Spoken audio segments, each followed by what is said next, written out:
on. Recording started.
It's terrible.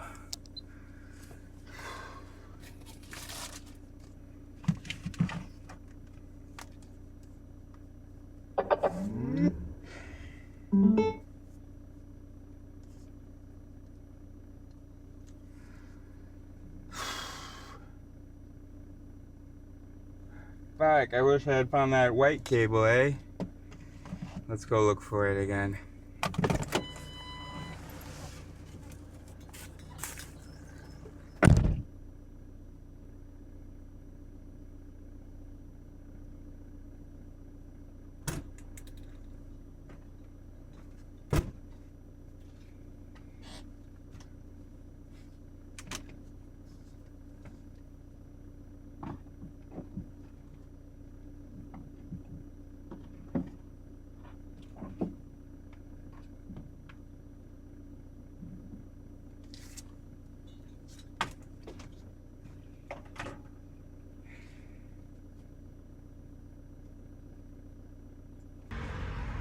I don't know, bro. Foxtrot 05, Charlie, 11:49. See how I feel when I get in there. I know that I would be okay with a face tattoo. And it's just a little light bulb right there, basically.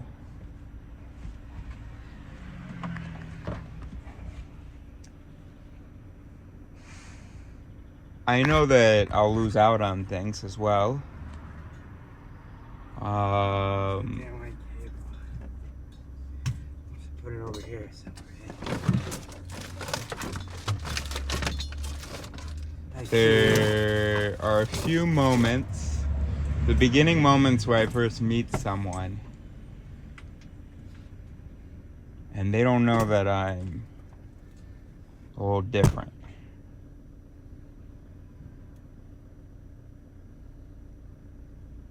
And I'll lose those moments.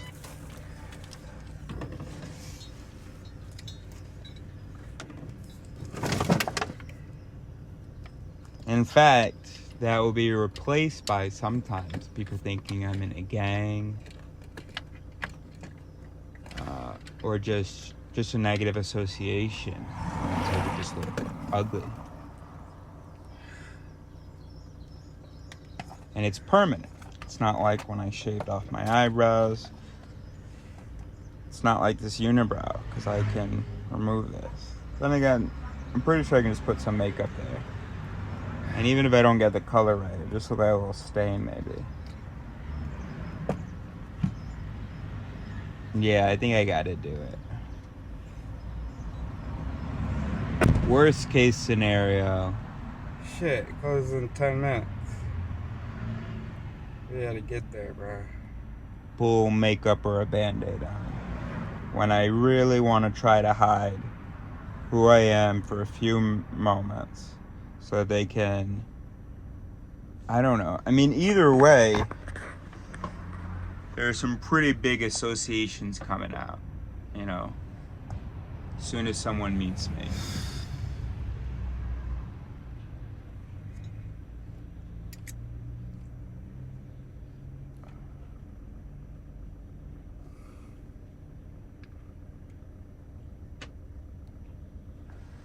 Let's see. Do it on this side. It's gonna be on the other side, but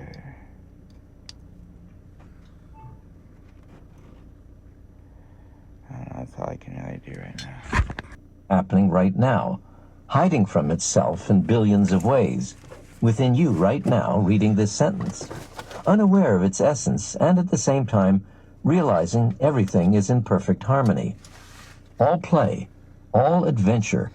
All right, so this guy, Chris Niebauer, this is from the book No Self, No Problem, How Neuropsychology is Catching Up to Buddhism. He did a great job of understanding that the self is an illusion, that it is fleeting, changing,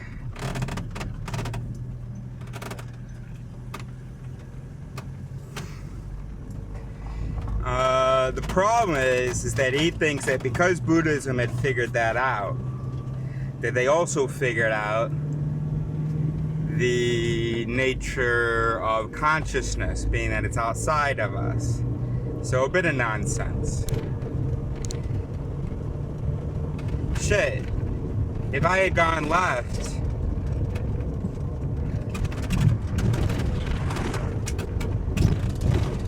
supposed to be 12 minutes away. Whatever. So that it is what it is. Now, one thing that we learned from him, which is really awesome, was this idea of the left brain interpreter sort of monopolizing consciousness by making itself the master, by making it all about language. And categories. So that's pretty brilliant. Requires a challenge that must be overcome, or an evil force that must be fought against and destroyed. The Christians call this evil or sin. The Buddhists call it the three poisons: fear, greed, and delusion. The Freudians call it the id, and Jung called it the shadow.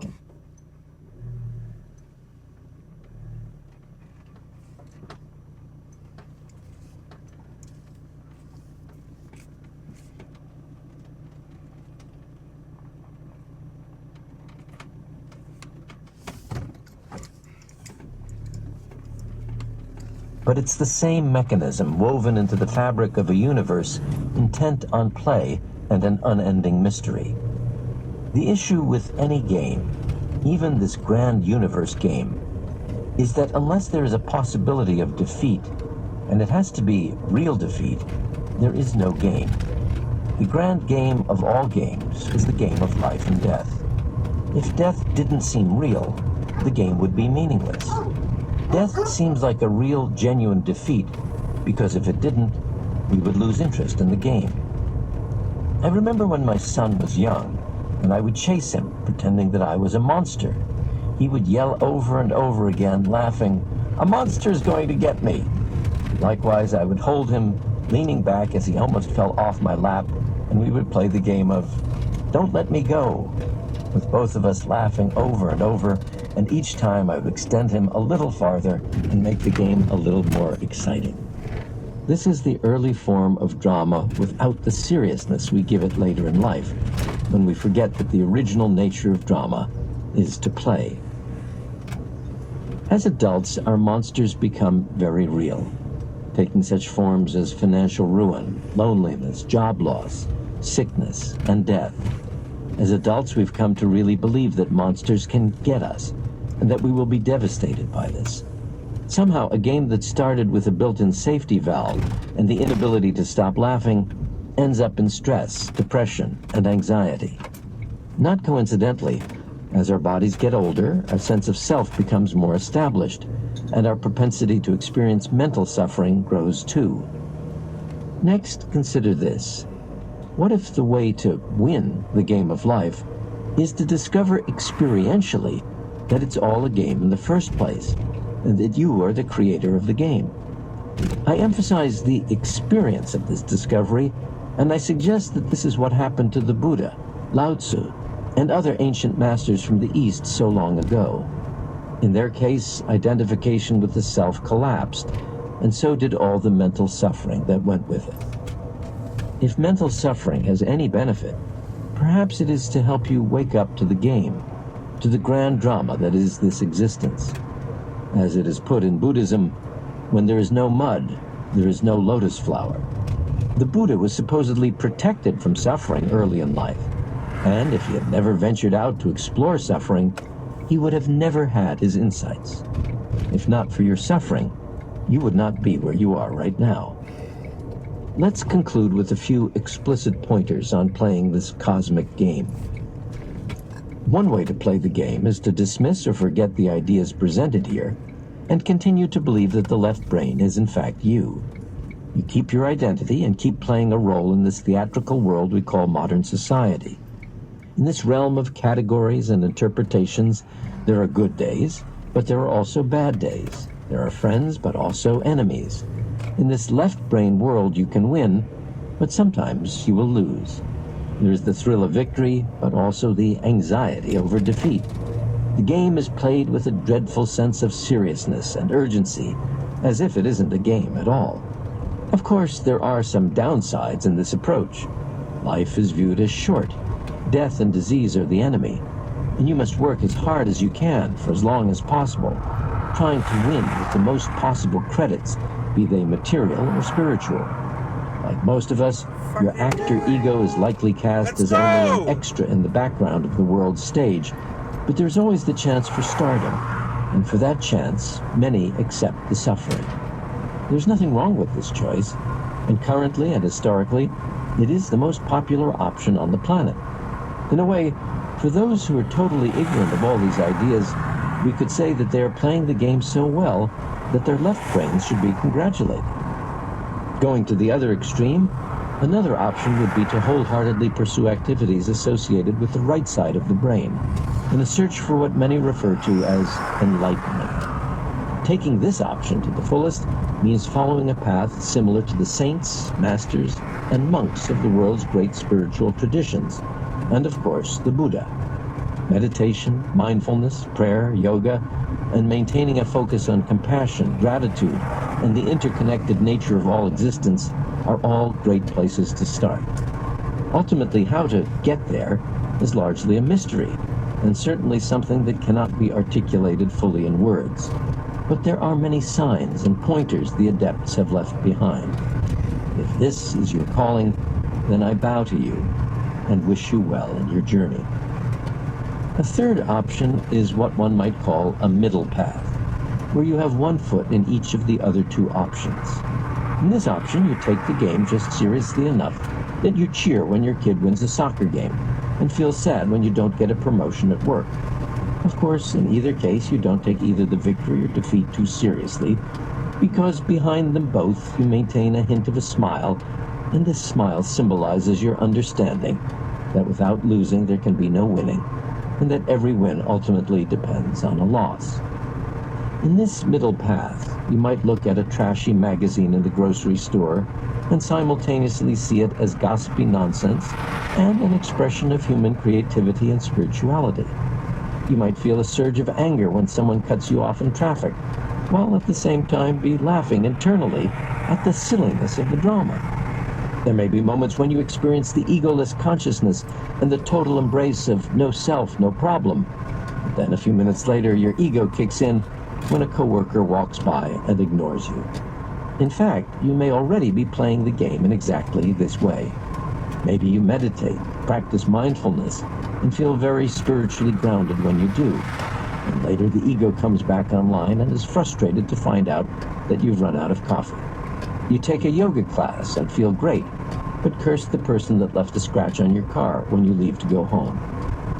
To become aware of these machinations of the mind without becoming attached to them is a kind of modern middle path.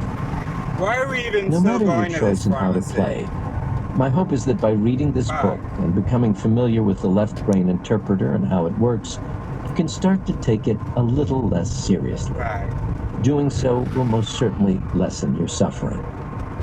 You may even stop trying so hard to change certain things in your life, or to become this or that in the future, because you begin to notice that the problems you're trying to overcome are mostly creations of the left brain interpreter, and you see how once they are overcome, the left brain interpreter will simply create new ones.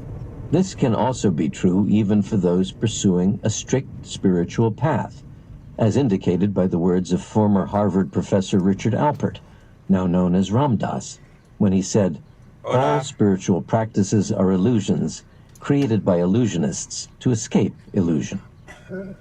On this middle path, on one foot you consider the creations of the left brain interpreter, and you see how once they are overcome, the left brain interpreter is that by reading this book and becoming familiar with the left brain interpreter and how it works, you can start to take it a little less seriously. Doing so will most certainly lessen your suffering. You may even stop trying so hard to change certain things in your life, or to become this or that in the future, because you begin to notice that the problems you're trying to overcome are mostly creations of the left brain interpreter, and you see how once they are overcome, the left brain interpreter will simply create new ones. This can also be true even and how it works, you can start, and later the ego comes back online and is frustrated to find out that you've run out of coffee. You take a yoga class and feel great, but curse the person that left a scratch on your car when you leave to go home. To become aware of these machinations of the mind without becoming attached to them is a kind of modern middle path. No matter your choice in how to play, my hope is that by reading this book and becoming familiar with the left brain interpreter and how it works, you can start to take it a little less seriously. Doing so will most certainly lessen your suffering.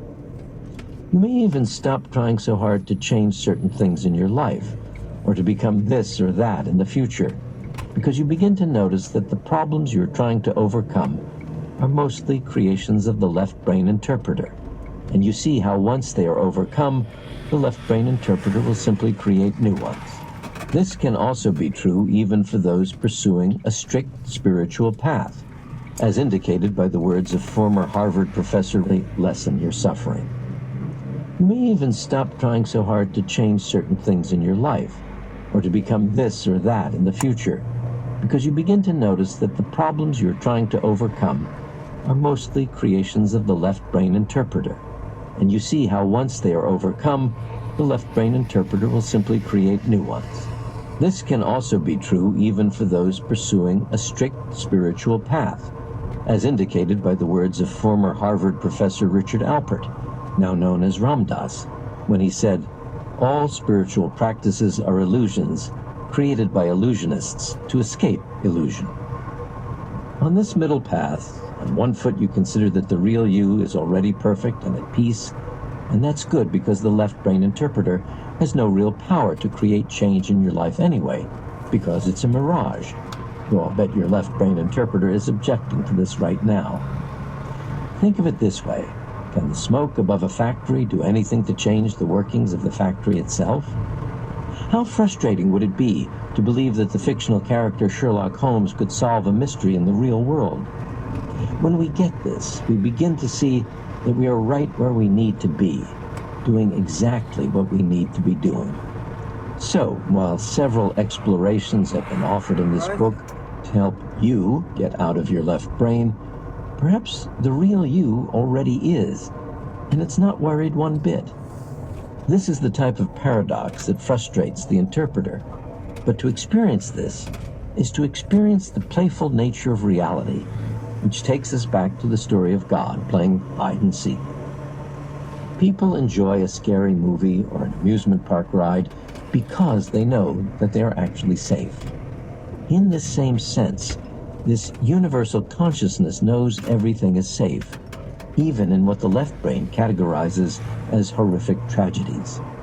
If you were an all-powerful, all-knowing consciousness, you could never know sadness, loss, anxiety, surprise, or the excitement of not knowing what will happen next. An all-knowing consciousness could not enjoy jokes or cry at tragedies. By playing the game, consciousness delights in every experience possible, and the only way to do that is for it to lose itself in us. If you want to have an infinite set of experiences, create fictitious egos that take themselves seriously and program them to always desire what they do not have. In the same way that a glass of water is exponentially more satisfying after a 5-mile hike in the desert, the experience of feeling the interconnectedness of everything is more fulfilling after the illusion of separation. This is the fun of the game. This is the fun of waking up. This game is a privilege and an adventure, but it is also sometimes a comedy and sometimes a tragedy.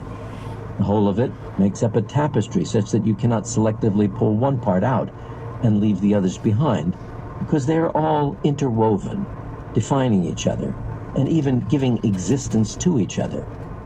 Perhaps the real you knows this perfectly, because it wove the tapestry together in the first place. Oh my God. If this book has served its purpose, it has been a reminder that there is no place to go and nothing in particular to do, because you are already there and already doing it. Except, of course, that there isn't even a real you anywhere doing anything. Or perhaps we could say it is also everywhere and doing everything. That might make an excellent koan on which to meditate. Exploration. Who am I? In a variety of spiritual traditions, one of the most powerful questions to ask oneself is, who am I? Rather than answer with the left brain interpreter via descriptive labels, comparison, categories, or pattern perception, try and turn your mind inward to see if you can find the source of the I thought. You could do this in a meditation setting, but it need not be reserved for such a time, as you can really try this at any time during the day, even if just for a few seconds. As you do this, consider that the answer to the question may be a feeling rather than a thought, one that is found in the space and the silence that is all around us. Other related questions to ponder as you undertake this exploration are as follows. Am I the name someone gave to me? Am I the gender that was assigned to me? Am I the job that I work at? Am I the social roles that I play? Am I the age society tells me I am? Am I the intelligence society defines me as? Am I my level of education? Am I the body that others define me as? Am I the thoughts in my head? Am I the memories that I think happened? Am I my preferences, that is, the things I like? Am I my desires? Am I my emotions? Am I my beliefs? Am I my reactions? Am I my expectations? Am I the movies that play in my mind? Am I a mystery? The real you cannot be put into words, categories, labels, beliefs, emotions, or anything that can be labeled as known.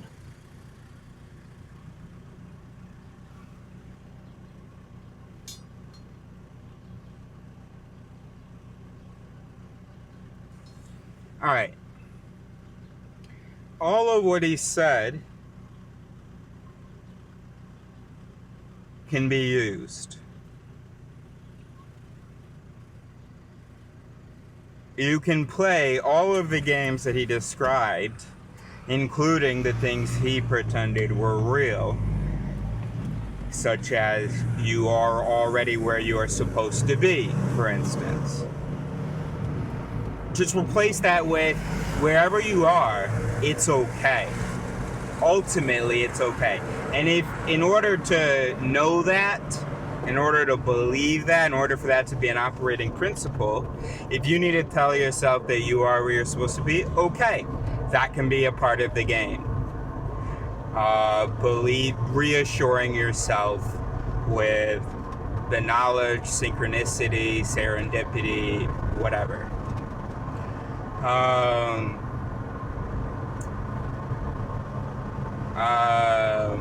You are your thoughts, in a sense. I mean, you don't exist. But the most useful description of you, if we had to say, describe a source of what is coming out of you and what is happening in you, we would say it's the interpretive mechanisms. Now, you can tell yourself that you are not all of your interpretive mechanisms. That's absolutely fine.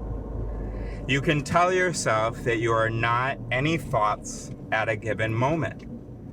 That's perfectly fine, and can even in some cases be true because you're just labeling yourself as not those thoughts, or as not that mallet. I believe that thing, I did that thing. It was based on a mallet. I see that now. I am the bonnet that's making the correction. You can do that as part of the game, because by the brain telling itself that its recent activity is not representative of it, the other potential activity doesn't feel a need to align with it. Okay? Alright, well, there you go. Alright, so what's next? What's next? Or it doesn't have, but I should have stuff downloaded. So what can we listen to? Neuroscience and critical thinking. The case against reality. Why evolution hid the truth from our eyes. Let's do that one.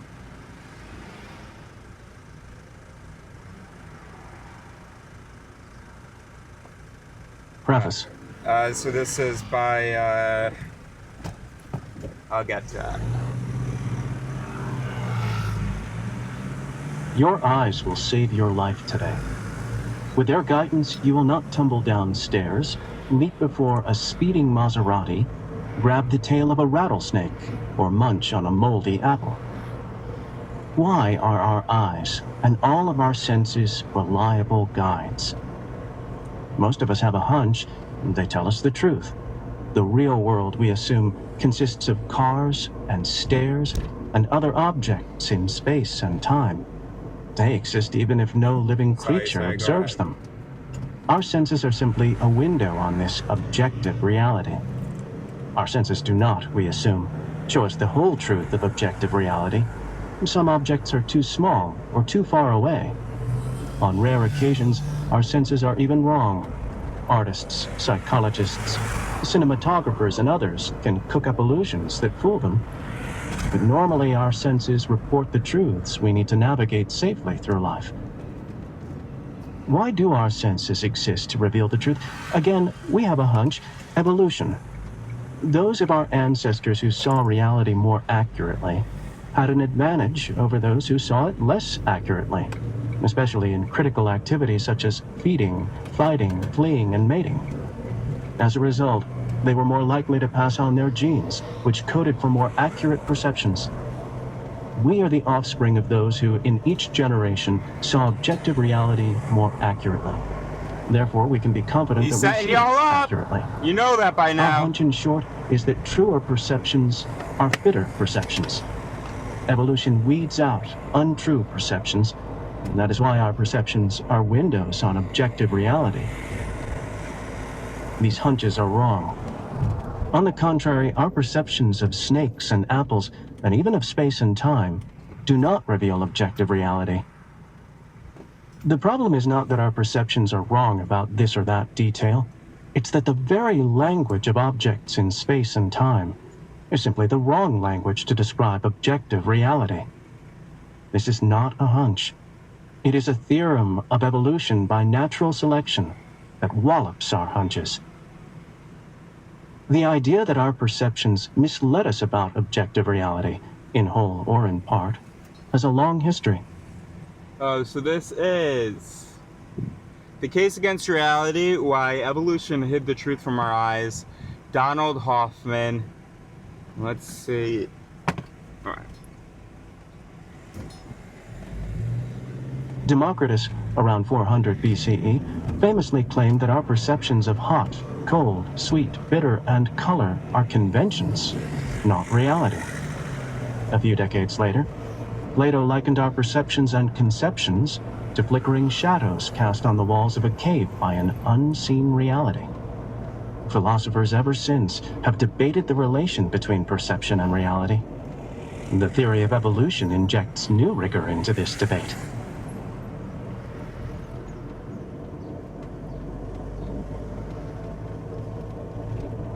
What happened? Alright, let me focus now anyway. Listen to something else.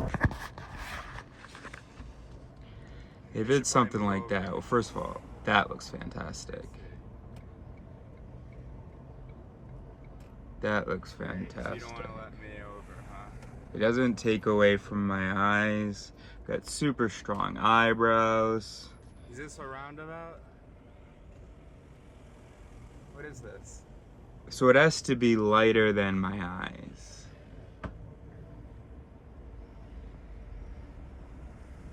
Shit. Oh boy, I need to get over there. Fuck. And it will be. Alright, here we go. Shut the fuck It will fade anyway. Now, are you okay that that's what you see every time that you look at yourself? Yeah, I mean, I'll get used to it. I mean, I see this every time I look at myself. I see this, see this, and see this. Very simple. Very simple.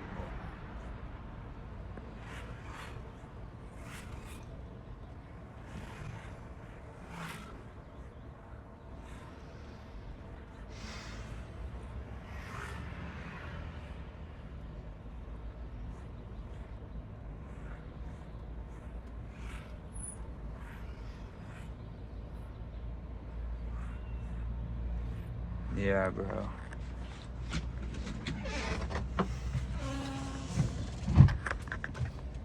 Yeah, bro.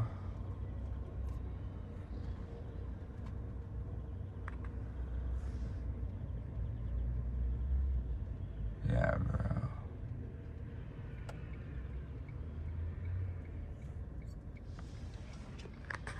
Yeah, bro. And anybody...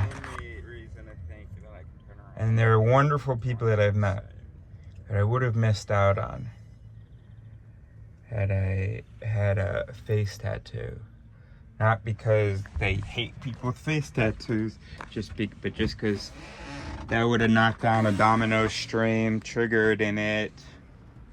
That unfortunately would have made it such that their affinity for me didn't get triggered.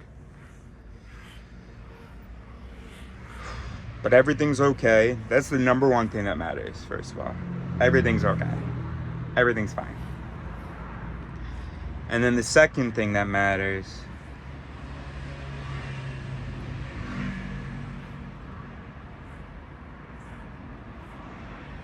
is trying to understand. And then the third thing is the people around you. Maybe that's the second thing. Everything's okay, and then also the people around you. Well, everything's okay. Try to figure some shit out. I mean, if that's your thing. For me, that's number 2. Try to figure some shit out. As a motto. And then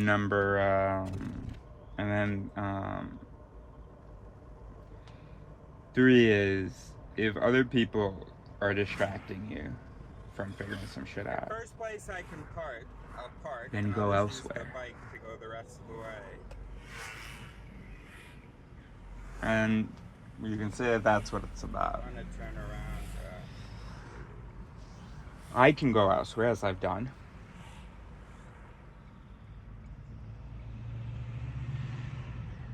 But if you're distracted by all these questions and all this energy I have for questions, and if you think I'm arrogant and blah blah,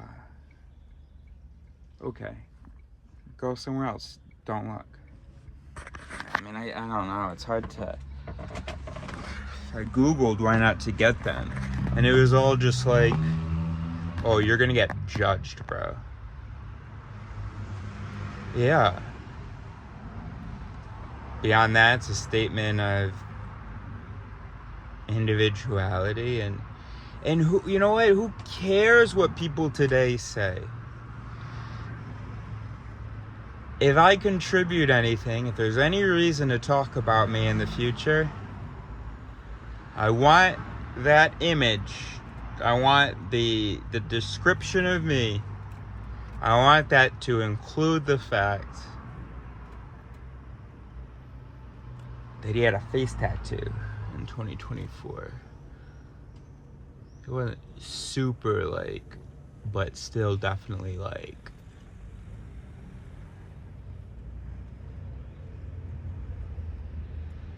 And what about your mother crying?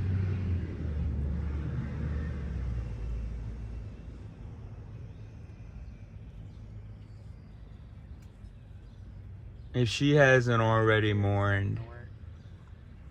I'm not going in there. Fuck that. Whatever. Got nothing to do with the lady. Fuck that. Vision she had. I don't think she even has a particular vision. It's just, she just wants me to be happy and healthy and have the best chances. And a happy and love-filled life.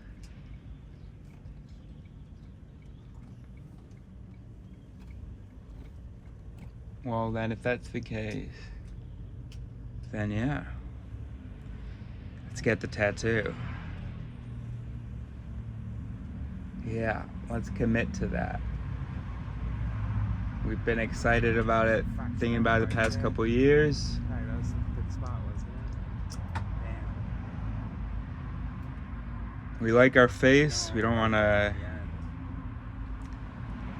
change it up too much. I don't really want to change it at all, but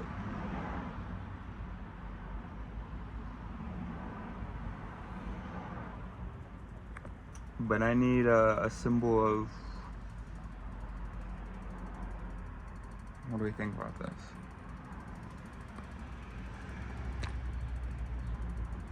I mean, and honestly, it won't even. Yeah, I mean, obviously it takes getting used to.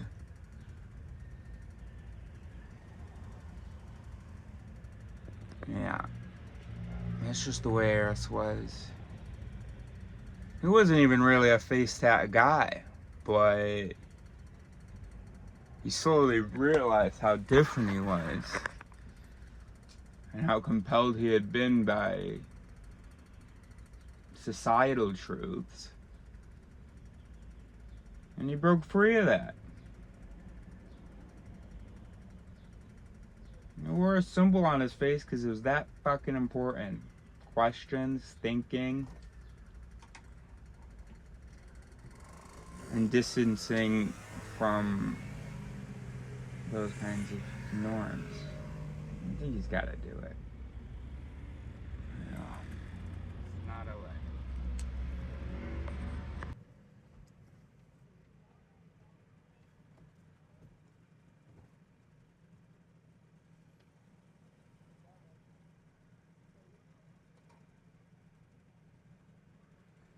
So I need to get over there, hey?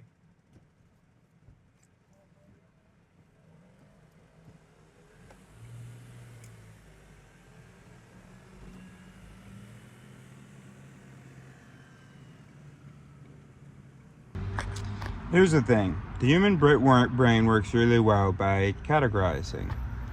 By using one thing to know another thing. Through associations, right? So, category of good people and bad people, for instance. Obviously, we mostly only see people with face tattoos associated by, or not too far away from, some kind of crime or derelict behavior. Anyway, just outside of society. You're not going to see a banker with a face tattoo, right? Okay. Now what's happening? So yes, Are you trying to get out? No. I'll be put in categories that I'm not comfortable with. Here's the thing about that, though. I haven't, since I was a kid, been put in the category of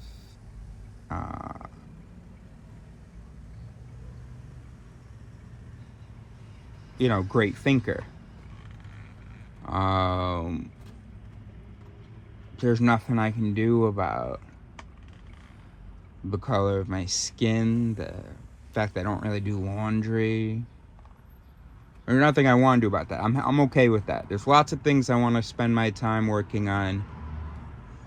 Doing more laundry, having normal hair,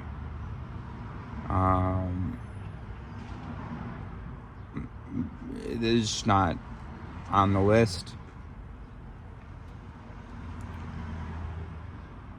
And I think ultimately the only hang up I have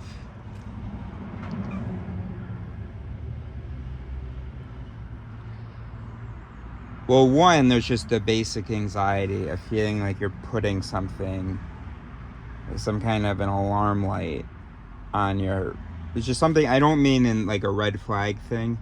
You may think that, but I don't mean that, because anybody who thinks it's a red flag, really, I'm okay not engaging. But just the idea of putting on something super salient, and there's this idea of looking at it, of attracting attention, and that of course causes anxiety.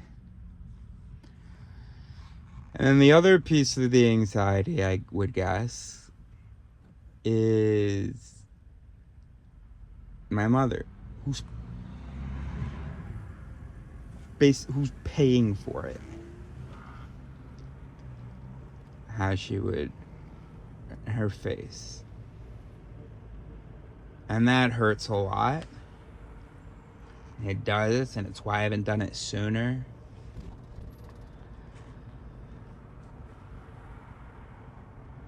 But the good news is that it's part of my committing to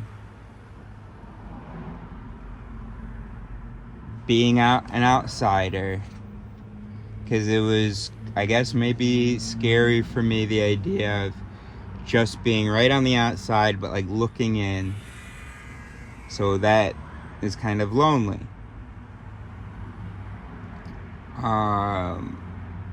But if I take a sort of pride in it, normalize it for myself,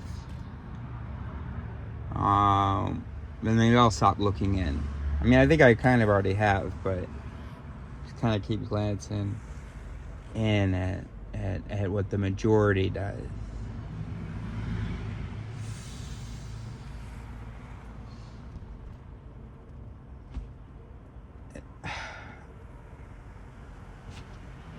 And she'll get used to it, and she'll...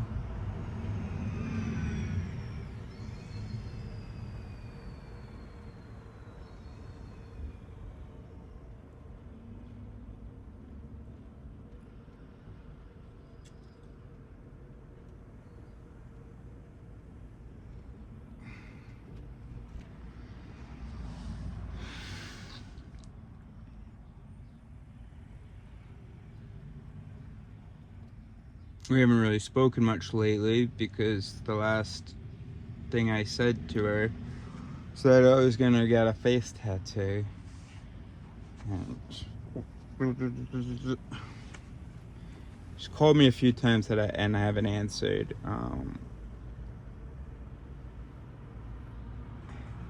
Just can't talk to her. Oh, buddy. Knowing that, feeling like I don't have that choice. And it's something we've encountered previously in our relationship where I needed to do something. And she expressed concern, and because I took those concerns seriously and didn't have motivation to... So like one major thing, so I didn't do it. Next major thing, Hey, we just Siri, didn't talk when for a was few months Donald Hoffman's while I prepared to do it. That was moving out in the woods. Evolution Hid Reality from Our Eyes written? The first thing was like going to reporting the police officers who... Anyway. I want to report them. I want to make noise about it.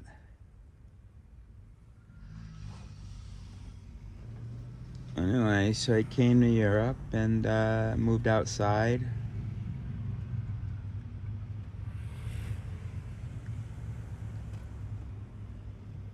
And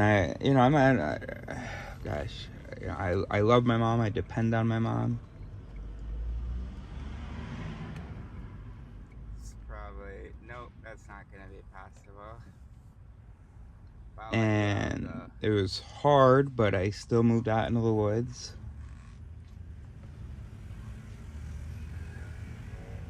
Whoa! It's got to just matter a lot less.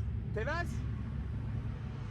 Well, obviously it'd be a lot easier to say if I were feeding myself. Oh, God is good, bro. But here's the thing. Are we saying that Good. because I'm financially dependent on her, Sorry, I should have let you. that I was so excited. I'm sorry. Thank I'm you. not allowed to do anything that will cause her pain, even if that thing that causes her pain only causes her pain because of her own sort of expectations and stuff, and there's no actual harm being done? I don't know.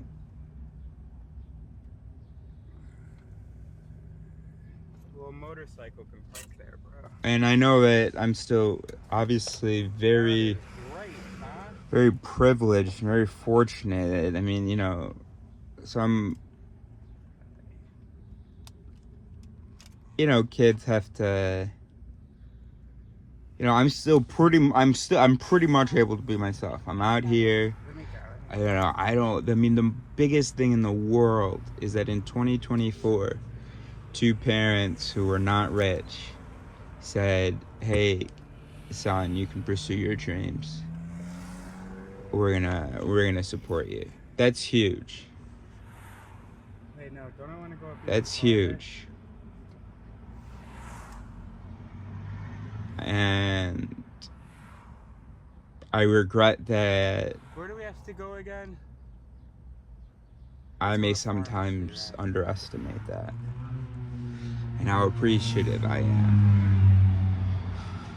No, this is That said, whatever. At least we're just talking about a bit of ink by my eye. place that garbage. It has enormous meaning for me. I get that it has enormous meaning for her.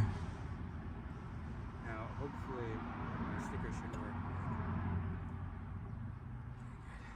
But that's the thing, we weren't able to talk about it, where she could give me the reasons. And over the course of my videos, I've given lots of reasons why I want to do this. And I haven't, and it's just been no. And, you know, I had to be true to myself. My whole thing is, I'm not satisfied with those kinds of answers. And it shouldn't at all be about my mother. If I'm 30, if they decide to feed me, they decide to keep me alive, you know, and I mean, not just keep me alive, right? You know, I am still driving around, have a vehicle, a home, but still some, you know, some kind of fundamental things that don't seem so fundamental in my culture, but I think that they are kind of fundamental. You know, I could live off of a UBI, you know, $1,000 a month. I would be very, very perfectly fine. And I think this stuff matters enough to work on that.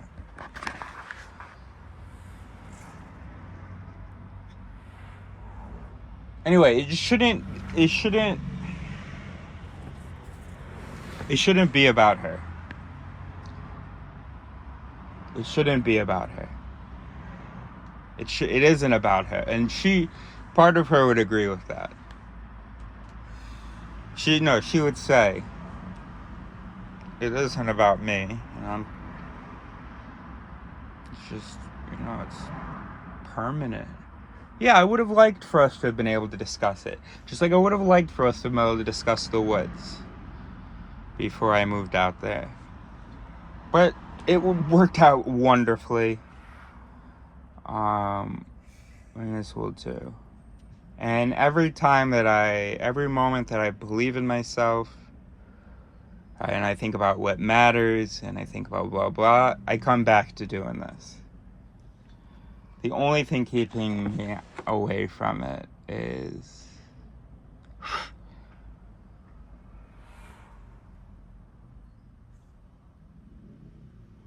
concern about my mother feeling hurt even though I didn't harm her. And I'll make it up to her. If you know, I harmed her with €100. I'll make it up to her by fucking staying alive and by continuing to believe in myself and love myself and stay on track. Yeah.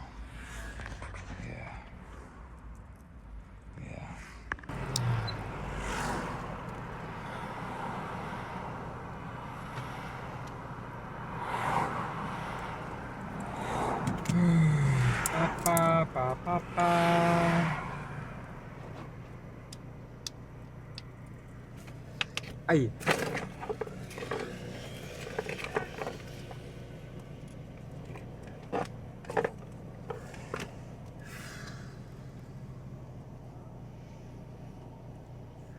Alright, so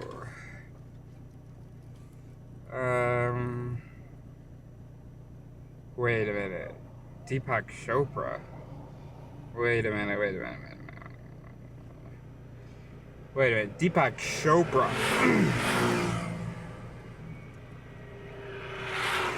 Look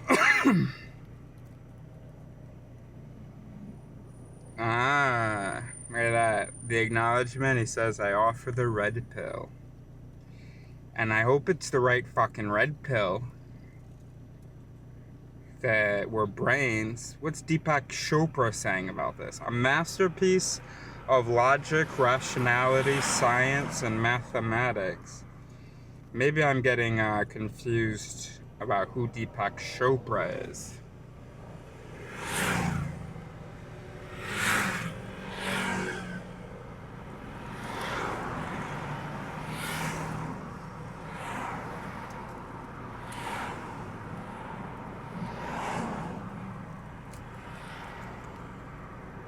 Well, then who the fuck is Donald Hoffman? And why would he get a quote from Deepak Chopra? Good.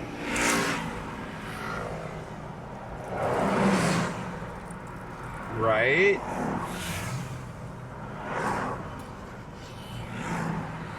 Right.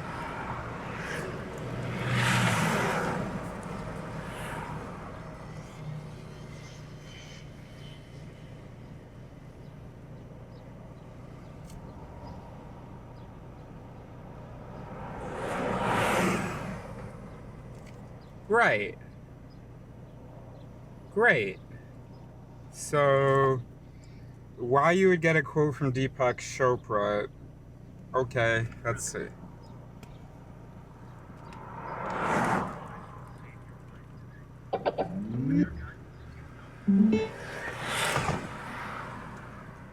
Speeding Maserati grabbed the tail of a rattlesnake accurately. Our hunch, in short, is that truer perceptions are fitter perceptions. Evolution weeds out untrue perceptions. And that is why our perceptions are windows on objective reality. These hunches are wrong. On the contrary, our perceptions of snakes and apples, and even of space and time, do not reveal objective reality. The problem is not that our perceptions are wrong about this or that detail. It's that the very language of objects in space and time is simply the wrong language to describe objective reality. This is not a hunch. It is a theorem of evolution by natural selection that wallops our hunches. The idea that our perceptions misled us about objective reality, in whole or in part, has a long history. Democritus, around 400 BCE, famously claimed that our perceptions of hot, cold, sweet, bitter, and color are conventions, not reality. Oh, fuck me. A few decades later, I didn't realize Plato this was a likened our turn lane. perceptions and conceptions to flickering shadows cast on the walls of a cave by an unseen reality. Philosophers ever since have debated the relation between perception and reality. The theory of evolution injects new rigor into this debate. How can our senses be useful? How can they keep us alive if they don't tell us the truth about objective reality? A metaphor can help our intuitions. Suppose you're writing an email, and the icon for its file is blue, rectangular, and in the center of your desktop. Does this mean that the file itself is blue, rectangular, and in the center of your computer? Of course not. The color of the icon is not the color of the file. Files have no color. The shape and position of the icon are not the true shape and position of the file. In fact, the language of shape, position, and color cannot describe computer files. The purpose of a desktop interface is not to show you the truth of the computer, where truth in this metaphor refers to circuits, voltages, and layers of software. Rather, the purpose of an interface is to hide the truth and to show simple graphics that help you perform useful tasks, such as crafting emails and editing photos. If you had to toggle voltages to craft an email, your friends would never hear from you. That is what evolution has done. It has endowed us with senses that hide the truth and display the simple icons we need to survive long enough to raise offspring. Space, as you perceive it when you look around, is just your desktop, a 3D desktop. Apples, snakes, and other physical objects are simply icons in your 3D desktop. These icons are useful in part because they hide the complex truth about objective reality. Your senses have evolved to give you what you need. You may want truth, but you don't need truth. Perceiving truth would drive our species extinct.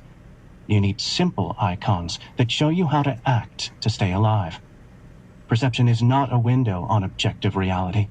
It is an interface that hides objective reality behind a veil of helpful icons. But, you ask, if that speeding Maserati is just an icon of your interface, why don't you leap in front of it? After you die, then we'll have proof that a car is not just an icon. It's real, and it really can kill. I wouldn't leap in front of a speeding car for the same reason I wouldn't carelessly drag my blue icon to the trash can.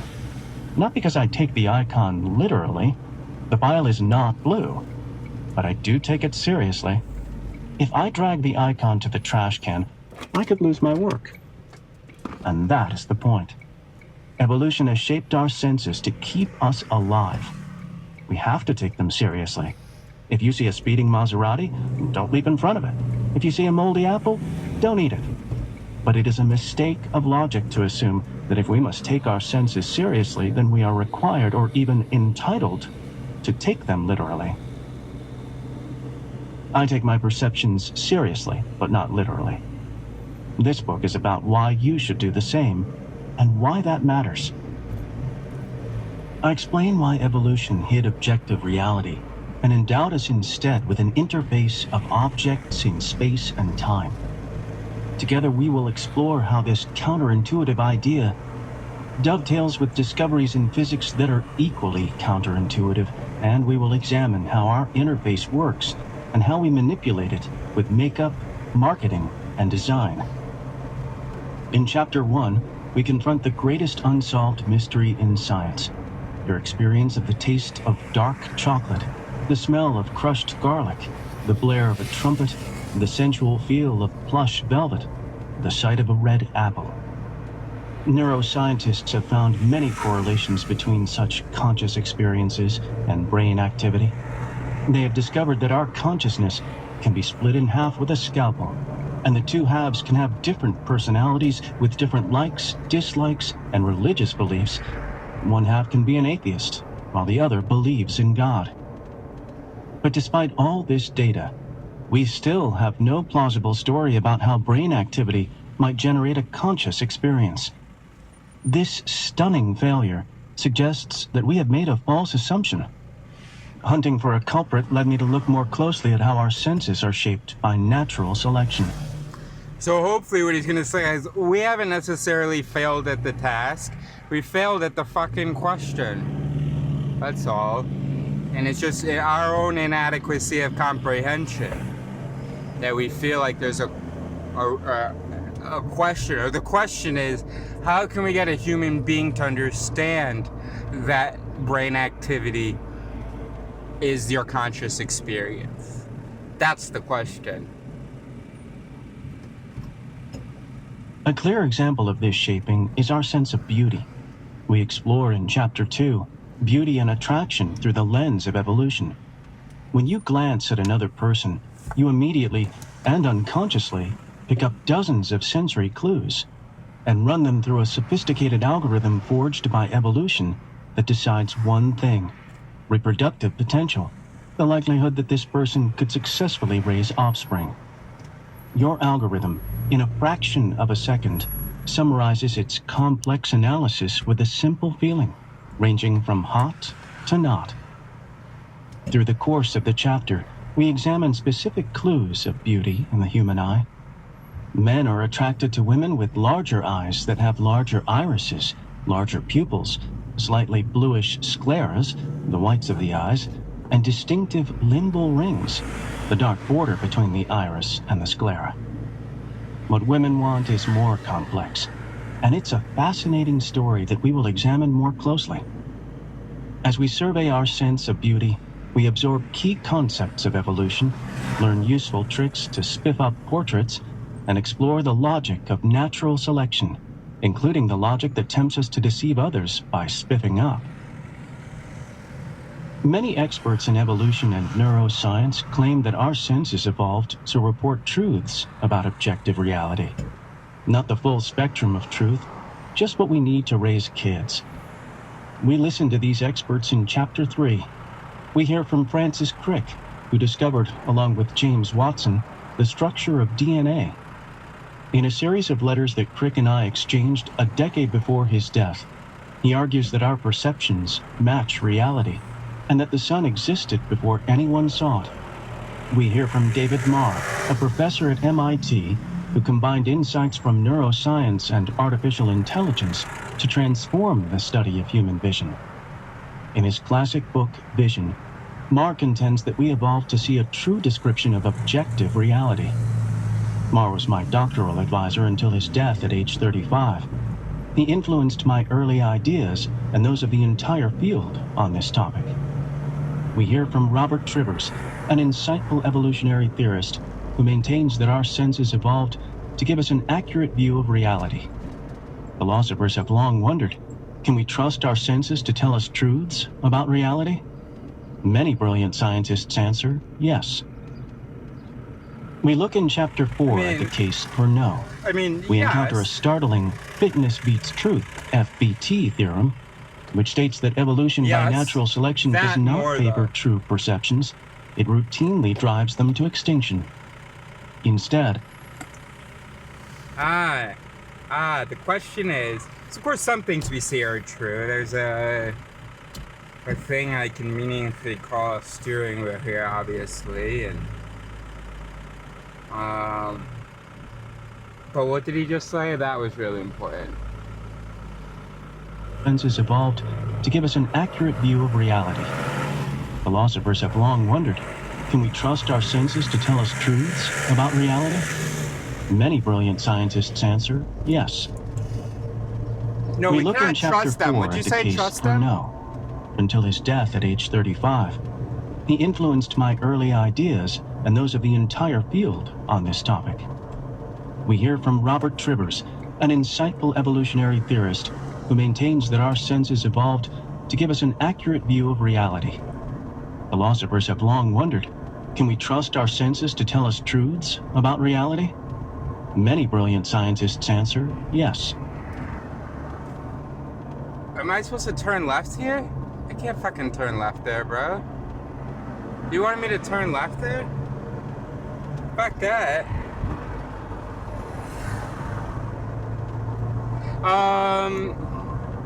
Right, so there's this interesting question of, if I gotta go back down that, or whatever we're reading. There's this interesting question of, was it always favorable to be able to see, the more accurate the brain can represent something, the better? Oh, fuck. And no. Actually, no, I think that's a question I already think I have an answer to. But I've never really thought about it that way. But no, it wouldn't be. Certainly not. Oh, fuck off! Fuck!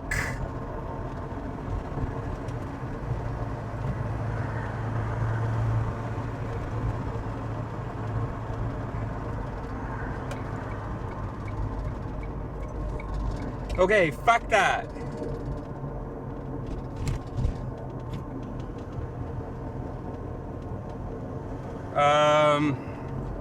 Alright. No, that is not what got selected by nature. Okay, now who can answer this question the best? No. Unless the question is, go left or go right. Trust or don't trust. Take a risk or don't take a risk. But not know the nature of things. We look in Chapter 4 at the case for no.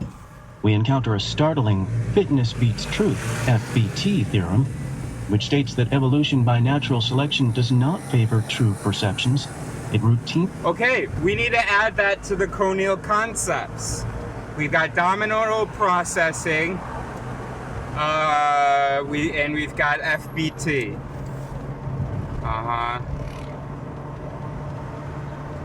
FBT.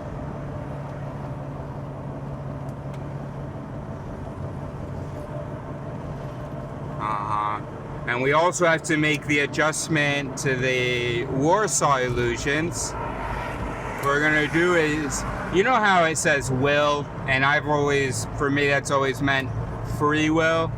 Actually, another will myth that will fall into the Warsaw illusions besides free will is source will. That all behaviors, attitudes, everything ultimately originates from some coherent source of desires, some coherent set of desires that is the source for all other things. So what you might say is the core self has some certain desires, and of course we're going to assume that they're coherent and consistent and all that. And then from those desires comes, goals, or comes preferences, or what have you. Okay, don't let me forget. ultimately drives them to extinction. Instead, natural selection favors perceptions that hide the truth and guide useful action. Without equations or Greek symbols, we explore the new field of evolutionary game theory, which allows Darwin's ideas to be transformed into precise mathematics that lead to this shocking theorem. We look at computer simulations of evolutionary games, which confirm the predictions of the FBT theorem. We find further confirmation from simulations of genetic algorithms, in which perceptions and actions co-evolve. The FBT theorem tells us that the language of our perceptions, including space, time, shape, hue, saturation, brightness, texture, taste, sound, smell, and motion, cannot describe reality as it is when no one looks. I'm sorry, that's so great. Fitness before truth, that's great. 'Cause I always repeat that, but in so many words, I say, that we did not evolve to know truth, to think about these questions, and so on. Fitness before truth. Absolutely fantastic. Not simply that this or that perception is wrong, it's that none of our perceptions, being couched in this language, could possibly be right. At this point, our intuitions falter. How could us in your mobile device that serves to keep us up? Bro, this is the right fucking red pill, bro. This is the red pill, bro. And the red pill, it's a hard pill to swallow for a lot of people who like red pill things, maybe who are anti-government, anti-women,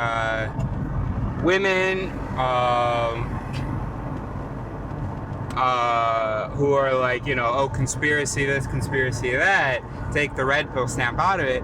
And all of those red pills, you are true and perfect, and you have had the wool pulled over your eyes by the evil other. And all you have to do is remove that wool that the evil other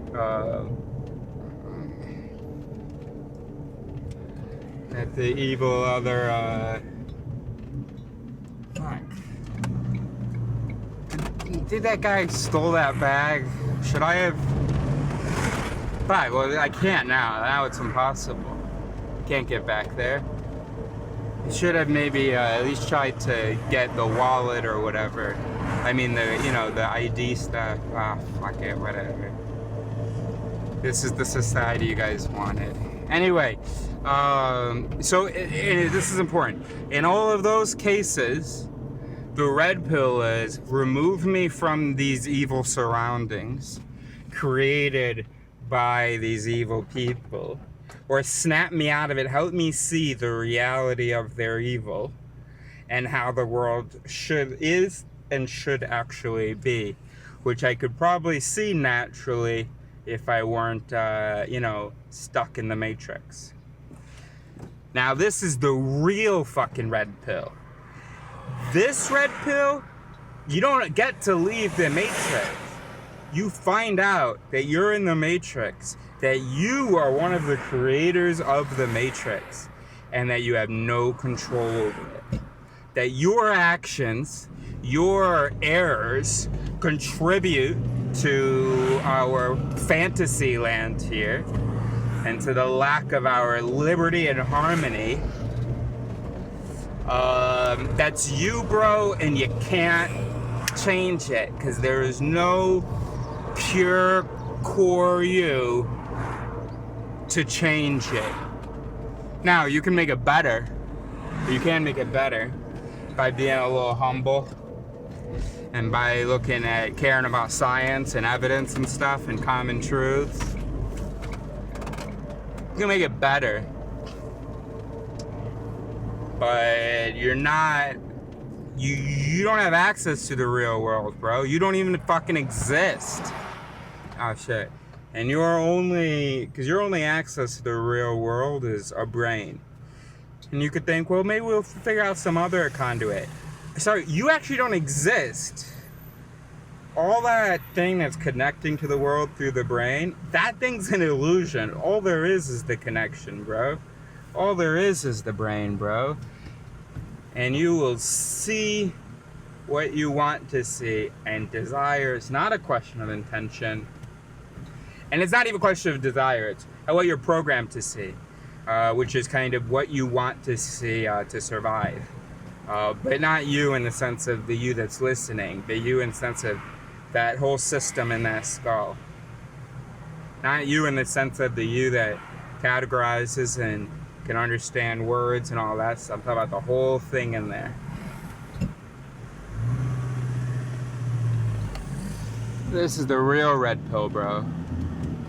Live. Our senses report fitness, and an error in this report could ruin your life. So our senses use error-correcting codes to detect and correct errors. Space-time is just a format our senses use to report fitness payoffs and to correct errors in these reports. To see how this works, we play with some visual illusions, just a data format, much like data structures in your mobile device, that same conclusion. Space-time and objects are not foundational. Something else is more fundamental, and space-time emerges from it. If space-time is not a foundational, pre-existing stage on which the drama of... By the way, just keep in mind, the issue for me isn't so much perception. That's essential, and that is the most fundamental. But perception, there's a lot of perceptual information. And part of the perceptual system organizes a bit that information. But you know what really organizes that information? What really decides the value of which information and how the information fits together? The interpretive mechanisms. So you just have to keep in mind that even if perception were true, which it's not,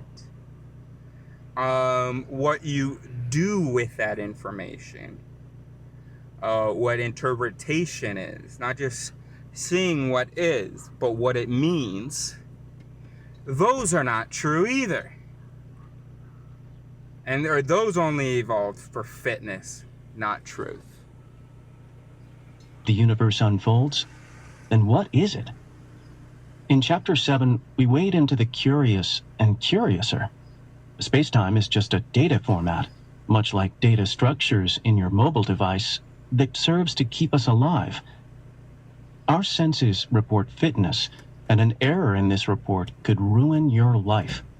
So our senses use error-correcting codes to detect and correct errors. Space-time is just a format our senses use to report fitness payoffs and to correct errors in these reports. To see how this works, we play with some visual illusions and catch ourselves in the act of correcting errors. Then we use these insights to have fun with clothing. We can manipulate the visual codes to help men and women look even better in their jeans by making careful alterations to stitches, pockets, finishes, and embroideries. Then we look at color. From the refreshing blue of clear skies to the vibrant green of spring grasses, our rich world of light and color is a welcome gift, complements of 4 kinds of photoreceptors in the eye. But Arabidopsis thaliana, a small weed that looks like wild mustard, has 11 kinds of photoreceptors. The lowly cyanobacterium, which has colonized the Earth for at least 2 billion years, boasts 27. Holy In Chapter 8, we discuss blue of clear skies to the vibrant green of spring grasses.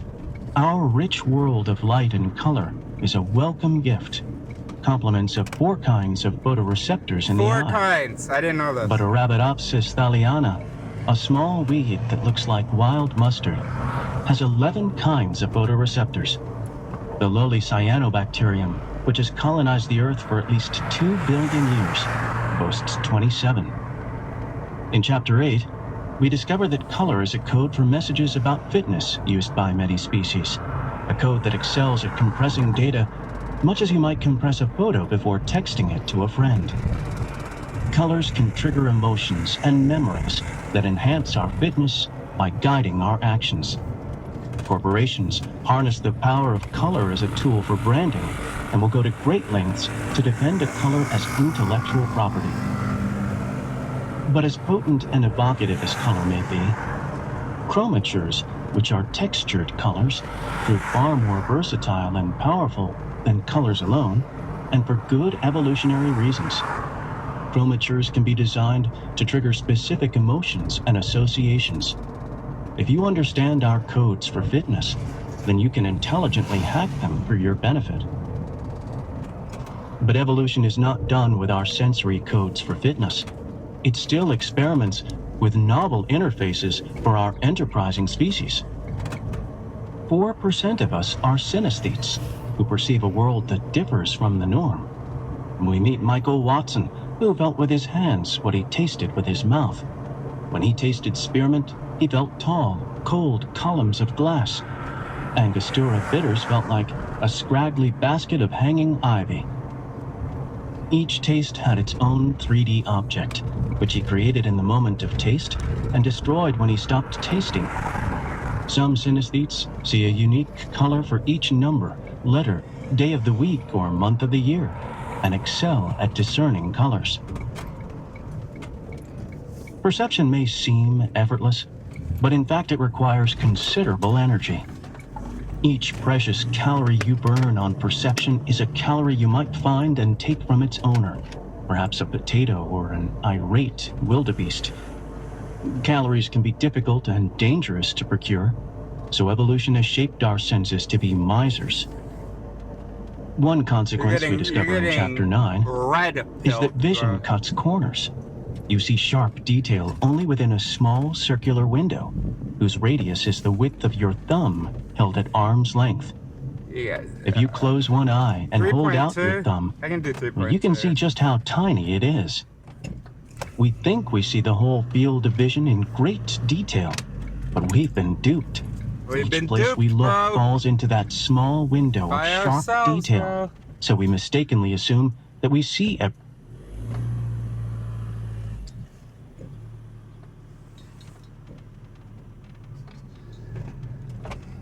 We've been duped by us. Fuck. Now I want to go back there.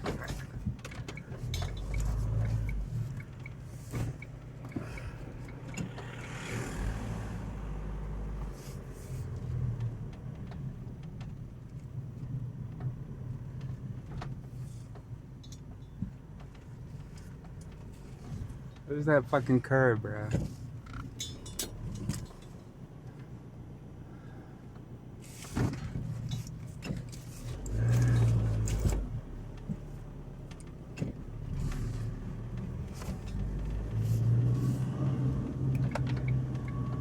This is the real red pill, bro. I swear to God.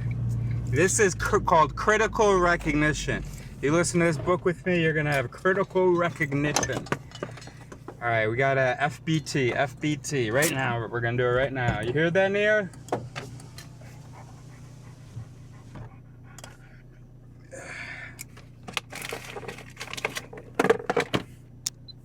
Eye is on. Recording started.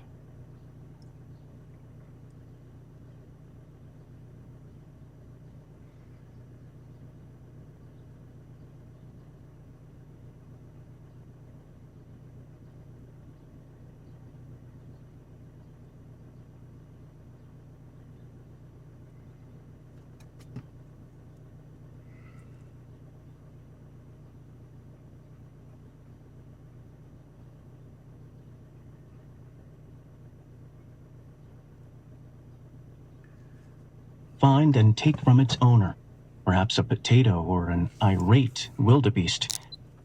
Calories can be difficult and dangerous to procure, so evolution has shaped our senses to be misers.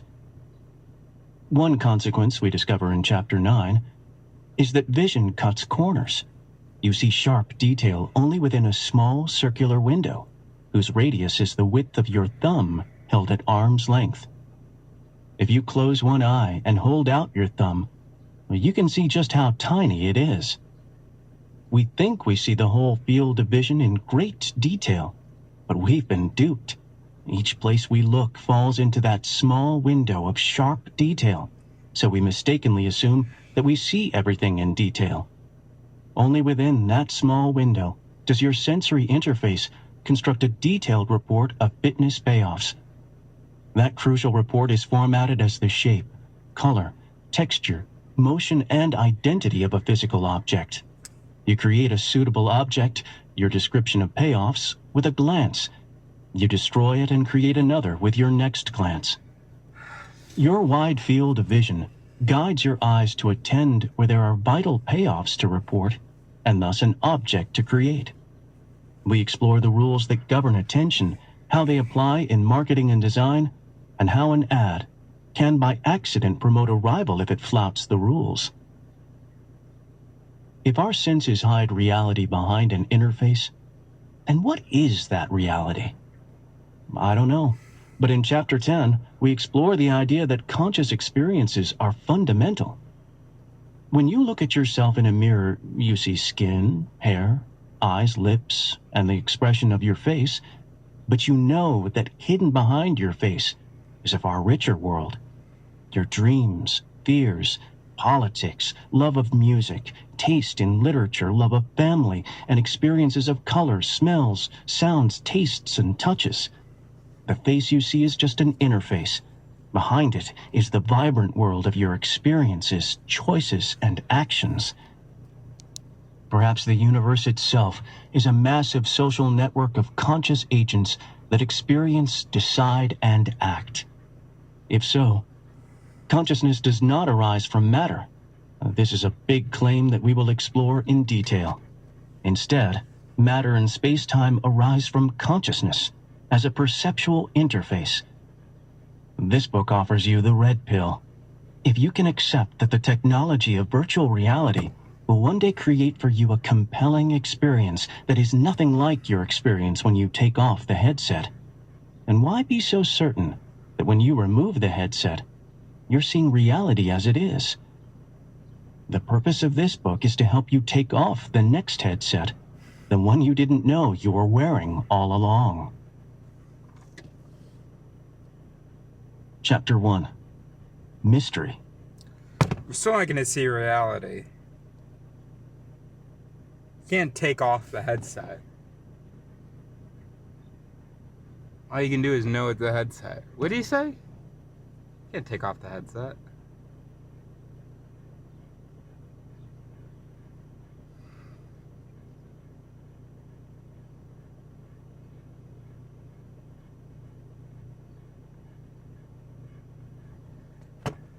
Can't take off the headset. Now, what you can do is interpret. He does say take off the headset. You cannot. What you can do, though, is knowing that it's a headset, knowing how the headset was designed, you can kind of reinterpret some of the things that you see. You know, it's like, imagine you're in a cartoon. And it's like, okay, I know it's a cartoon. So when he hit him, his eyes probably didn't really pop out of his head. I know that's what I saw, but that's probably not what actually happened. That's just part of the, you know, the interface that I have. It makes everything look like a cartoon. Keeps it simple, keeps it fun.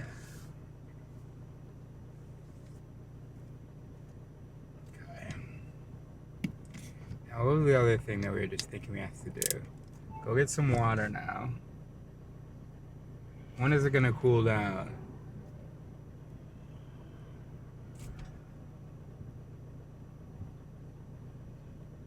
Okay, let's go get some water. Real gentle. Real smooth, like keeping it loose. Let's split this brain, bitch. Right? No? Okay. That's okay. Let's split this Chapter brain. 1. Mystery. The scalpel that split consciousness. How is it that anything so remarkable as a state of consciousness comes about as a result of irritating nervous tissue is just as unaccountable as the appearance of the jinn when Aladdin rubbed his lamp. Thomas Huxley, The Elements of Physiology and Hygiene. Emotion became a feeling. No phrase that our lips can frame is so devoid of apprehensible meaning. William James, The Principles of Psychology. 1901. In February of 1962, Joseph Bogan and Philip Bogle sliced in half the brain of Bill Jenkins, intentionally, methodically, and with careful premeditation. Jenkins, then in his late 40s, recovered and went on to enjoy a quality of life that had eluded him for years. In the decade that followed, Bogan and Vogel split brain after brain in California, earning them the epithet the West Coast Butchers. Each brain that they split belonged to a person who suffered from severe and intractable epilepsy, a condition caused by abnormal neural activity racing through the brain. The best drugs available at that time failed these epileptics, leaving them vulnerable to a seizure, a convulsion, or a drop attack, a sudden loss of muscle tone that often caused a damaging fall. Normal life evaded them. They couldn't drive, work, or enjoy a carefree night at a ballgame. Daily existence devolved into drudgery, punctuated by episodes of horror. Bogan and Vogel were talented neurosurgeons based at the University of Southern California and the California Institute of Technology. They split the brain of epileptics in a daring attempt to quarantine the anomalous neural activity that ravaged their lives. The surgery was delicate and intricate, but its idea was simple. The human brain harbors 86 billion neurons that converse in an electrochemical dialect, a vast social network, each member following and being followed as if they were tweeting and retweeting, each in its own unique style. Each neuron tweets via its axon and follows via its dendrites. This network, despite its complexity, is normally stable, allowing an orderly flow of messages. But just as a collision of cars can disrupt in widening ripples the flow of traffic in a city, so also a sudden surfeit of aberrant signals in the brain can disrupt the flow of electrochemical messages through the brain, triggering seizures, convulsions, and loss of consciousness. Bogan and Vogel sought to halt the disastrous ripples before they swamped the brain. Fortunately, the anatomy of the brain itself suggests an opportune place and method. The brain is divided into two hemispheres, left and right. Each hemisphere has 43 billion neurons. Their axons subdivide like branches of a tree to allow trillions of links among them. But in contrast to the rich interconnections within a hemisphere, the bond between hemispheres is a tiny cable, the corpus callosum, with just over 200 million axons, roughly one axon between hemispheres for every 200 within a hemisphere. This bottleneck offers an ideal place to cut, and thereby to halt, the spread of debilitating ripples from one hemisphere to the other. This scheme is admittedly crude, much like trying to stop the spread of a computer virus from Europe to the Americas by cutting all cables across the Atlantic. But triage was necessary. Bogan and Vogel chose to let one hemisphere endure the fury of epilepsy in hopes that the other hemisphere, and thus the patient, might suffer less. The surgery, known technically as a corpus callosotomy, and informally as a split brain operation, was a clinical success. Bill Jenkins suffered no more drop attacks and just 2 general convulsions in the next 10 years. Other patients enjoyed similar relief. One attended a ball game in person for the first time in years, and another landed a full-time job for the first time in his life. Callosotomy was soon regarded not as West Coast butchery, but as a possible new treatment modality. When I first met Bogan in 1995, our topic of discussion was not the dramatic success of his surgery, but the exotic changes in consciousness that it triggers. Joe had been invited to speak at a meeting of the Helmholtz Club, a small group of neuroscientists cognitive scientists and philosophers that for many years met monthly at UC Irvine. The purpose of the club was to explore how advances in neuroscience might spawn a scientific theory of consciousness. We met in Irvine because its central location was convenient for members as far north as Caltech, USC, and UCLA, and as far south as UC San Diego and the Salk Institute. We met in secret to avoid interlopers attracted by the fame of one club member, Francis Crick, who had focused his powerful intellect on the mystery of consciousness. We started our meetings with a buffet lunch at the University Club at UC Irvine, then spent the afternoon in a private room, grilling 2 invited speakers until 6 o'clock. We then retired to a restaurant, usually near South Coast Plaza, and continued deliberating late into the night. The mystery of consciousness, which was the focus of the Helmholtz Club and the subject of Bogan's talk, is quite simply the mystery of who we are.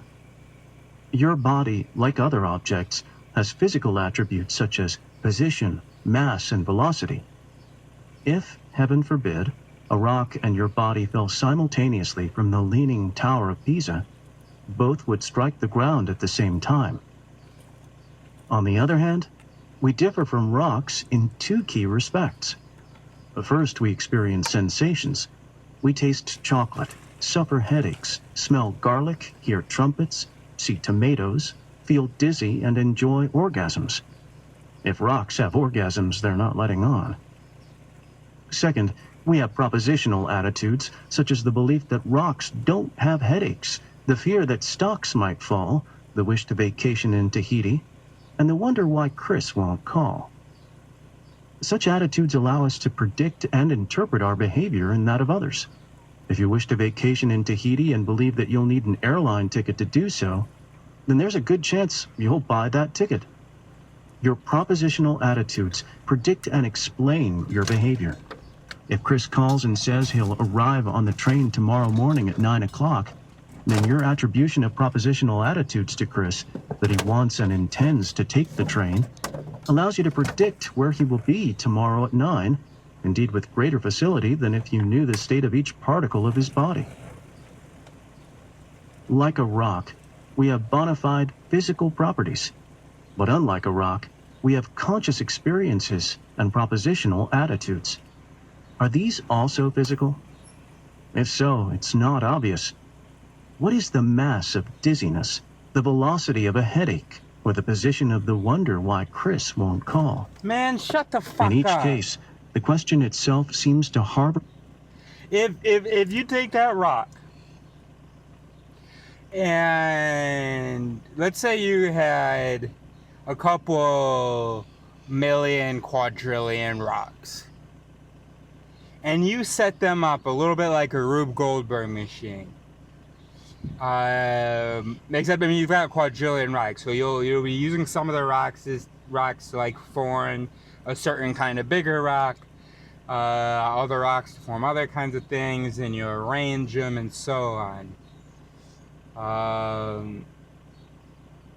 You'll need some rocks to be a double helix. Well, the rock will have to first be, you'll need some rocks you have to put them together to form a thing called guanine.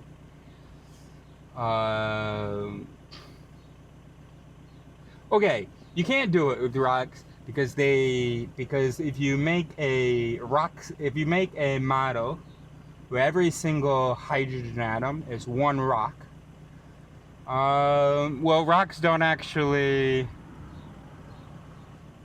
I don't know, I can't really see certain kinds of bonds forming between rocks, because then rocks would have formed those bonds. The fact that they exist separately means that they're not bonding in the way that our atoms do in our chemistry. But you understand what I'm fucking trying to say. Confusion, and to mismatch categories. Dizzy... Just use some magnets, some rocks, and some sticky substances. And you need trillions of quadrillions of these rocks. You'll need some that are the vocal folds here that can vibrate. all that stuff, you will get everything you were looking for. This is not the kind of thing that can be weighed on a scale. A wonder has no spatial coordinates. A headache can't be clocked with a radar gun. But conscious experiences and propositional attitudes are essential to human nature. Delete them, and we lose our very selves. The bodies that remained would lumber through life pointlessly. So what kind of creature are you? How is your body related to your conscious experiences and propositional attitudes?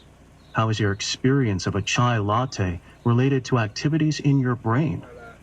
Are you just a biochemical machine? If so, how does your brain give rise to your conscious experiences? The question is deeply personal, and as it happens, deeply mysterious. The German mathematician and philosopher Gottfried Leibniz grasped the mystery in 1714.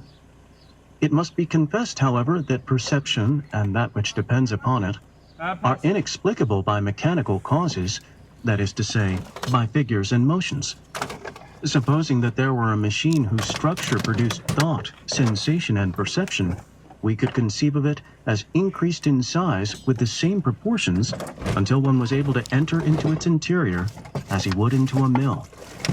Now, on going into it, he would find only pieces working upon one another, but never would he find anything to explain perception. Shut the... Leibniz invented a variety of machine causes that... Are you just a biochemical machine? If so, how does your brain give rise to your conscious experiences? The question is deeply personal, and as it happens, deeply mysterious. The German mathematician and philosopher Gottfried Leibniz grasped the mystery in 1714. It must be confessed, however, that perception, and that which depends upon it, are inexplicable by mechanical causes, that is to say, by figures and motions. Supposing that there were a machine whose structure produced thought, sensation, and perception, we could conceive of it as increased in size with the same proportions until one was able to enter into its interior as he would into a mill. Now, on going into it, he would find only pieces working upon one another, but never would he find anything to explain perception. Yes, he would. He just has to step Leibniz back. invented a variety of machines, including clocks, Leibniz, lamps. I mean, I don't know. For your time, I guess that was fine. But come on. No, if he looks at the details of the pieces, he's not going to see the whole, is he? Perception is a whole thing, bro. Come on, bro. It's an event, bro. Come on, bro.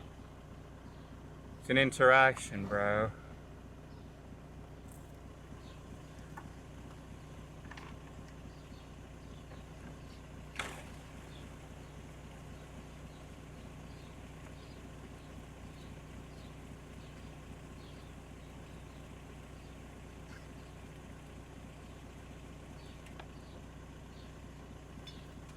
Go on, bro. Pumps, propellers, submarines, and hydraulic presses. He built a mechanical calculator, the stepped reckoner, which could add, subtract, multiply, and divide numbers with results up to 16 digits.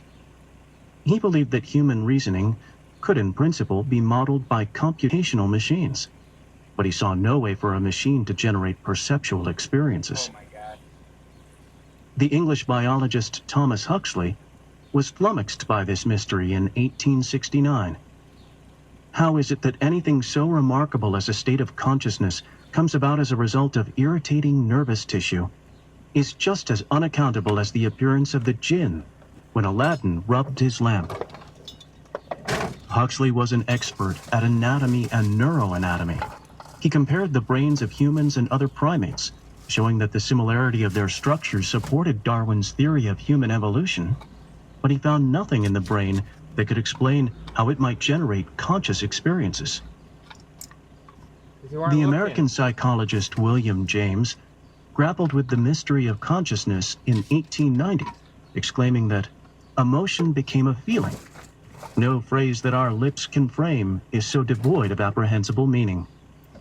He agreed with the Irish physicist John Tyndall that The passage from the physics of the brain to the corresponding facts of consciousness is unthinkable. Freud was confounded by the mystery. We know two things concerning what we call our psyche or mental life. Firstly, its bodily organ, and secondly, our acts of consciousness. So far as we are aware, there is no direct relation between them. James and Freud offered deep insights into human psychology and understood that psychology and neurobiology are correlated, but they had no theory of how brain activity might cause conscious experiences, no idea how to dispel the mystery. Consciousness is still one of the great mysteries of science. A special 2005 issue of the journal Science, Consciousness. So far as we are aware, there is no direct relation between them. James and Freud offered deep insights into human psychology and understood that psychology and neurobiology are correlated, but they had no theory of how brain activity might cause conscious experiences, no idea how to dispel the mystery. Consciousness is still one of the great mysteries of science. A special 2005 issue of the journal Science ranked the top 125 open questions in science. The first place winner was, what is the universe made of? A well-deserved win, given that today 96% of the matter and energy in the universe is dark, meaning we're in the dark about it. The runner-up was, what is the biological basis of consciousness? This is the question that the Helmholtz Club pursued. It is the mystery that researchers around the world still struggle to solve. Note how science states the question. What is the biological basis of consciousness? It reveals the kind of answer that most researchers expect, but there is a biological basis for consciousness, that consciousness is somehow caused by, or arises from, or is identical to, certain kinds of biological processes. Given this assumption, the goal is to find the biological basis and describe how consciousness arises from it. That there is a neural origin for consciousness was the working hypothesis of Francis Crick.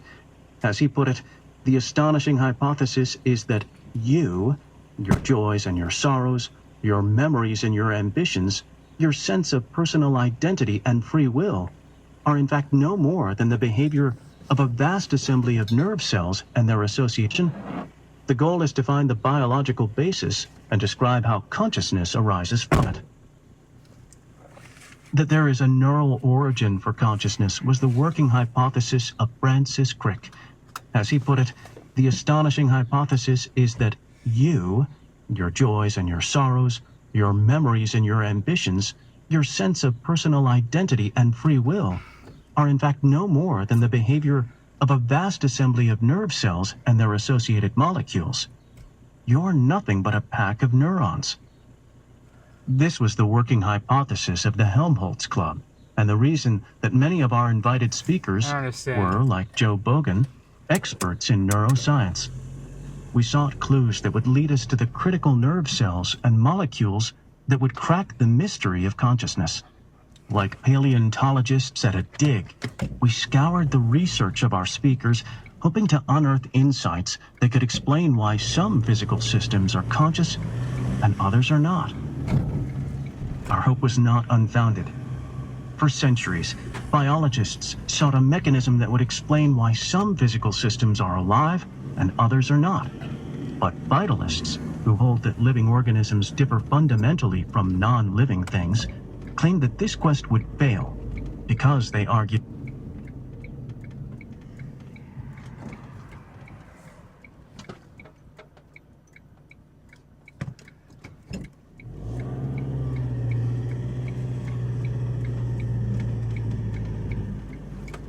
So what kind of creature are you? How is your body related to your conscious experiences and propositional attitudes? How is your experience of a chai latte related to activities in your brain? Are you just a biochemical machine? If so, how does your brain give rise to your conscious experiences? The question is deeply personal, and as it happens, deeply mysterious. The thing in the brain that could explain how it might generate conscious experiences.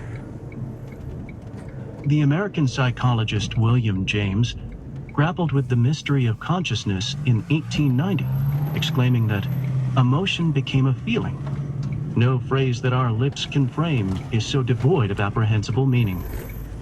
He agreed with the Irish physicist John Tyndall that the passage from the physics of the brain to the corresponding facts of consciousness is unthinkable. Freud was confounded by the mystery. We know two things concerning what we call our psyche or mental life. Firstly, its bodily organ, and secondly, our acts of consciousness.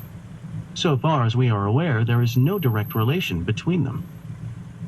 James and Freud offered deep insights into human psychology and understood that psychology and neurobiology are correlated, but they had no theory of how brain activity might cause conscious experiences, no idea how to dispel the mystery. Consciousness is still one of the great mysteries of science. A special 2005 issue of the journal Science ranked the top 125 open questions in science. The first place winner was, what is the universe made of? A well-deserved win, given that today 96% of the matter and energy in the universe is dark, meaning we're in the dark about it. The runner-up was, what is the biological basis of consciousness? This is the question that the Helmholtz Club pursued. It is the mystery that researchers around the world still struggle to solve. Note how science states the question. What is the biological basis of consciousness? It reveals the kind of answer that most researchers expect. But there is a biological basis for consciousness, that consciousness is somehow caused by, or arises from, or is identical to, certain kinds of biological processes. And given this assumption, the goal is to find the biological basis and describe how consciousness arises from it. Let me ask you something, bro. Do you believe that Neo can see stuff? You do? So you believe that, like, photons will hit his eyes? Now, do you think that those photons enter into his skull? You don't?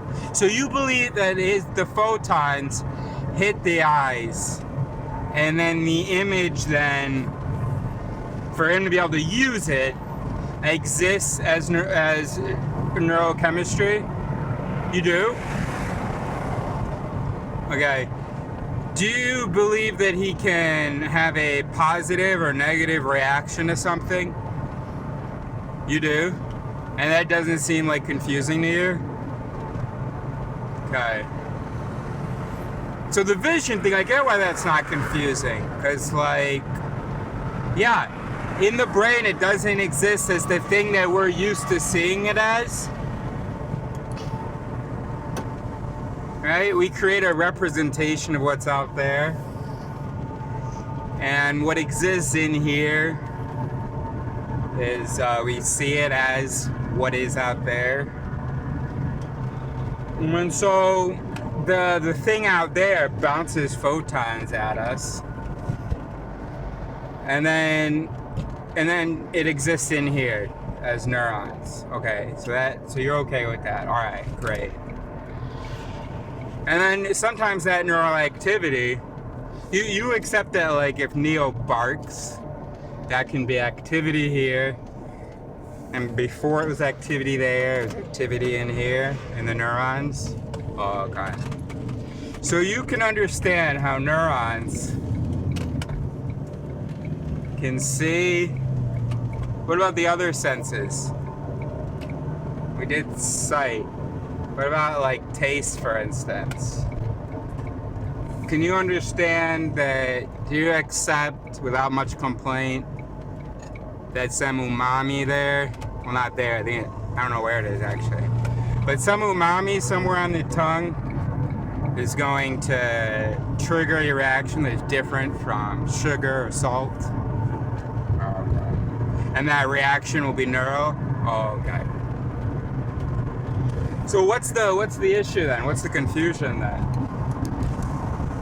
We, of course, even that, which we accept without complaint, it is like, oh, that's kind of funny. So that bridge, it exists out there, but the only bridge you're dealing with is one that's actually neurons? Huh. It's kind of hard to wrap my mind around. Great. But it's not like unanswered the question, is it? You're not like, yeah, but how do we see? I am seeing this sign. How is that happening? How am I able to experience the blue and the green? That the blue and the green elicit different things for me. Because blue is a category of visual activity. Green is a category of visual activity. And they are connected. That activity begets different activity. Well, what's the confusion? That there is a neural origin for consciousness was the working hypothesis of Francis Crick. As he put it, the astonishing hypothesis is that you, your joys and your sorrows, your memories and your ambitions, your sense of personal identity and free will, are in fact no more than the behavior of a vast assembly of nerve cells and their associated molecules. You're nothing but a pack of neurons. This was the working hypothesis of the Helmholtz Club, and the reason that many of our invited speakers were, like Joe Bogan, experts in neuroscience.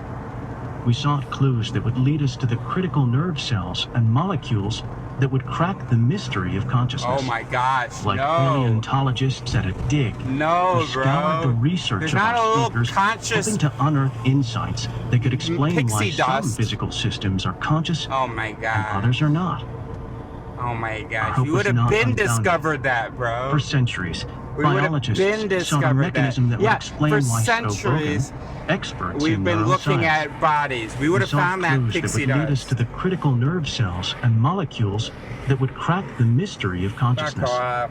Like paleontologists at a dig, we scoured the research Shut of our the fuck speakers, up. hoping to unearth insights that could explain why some physical systems are conscious and others are not.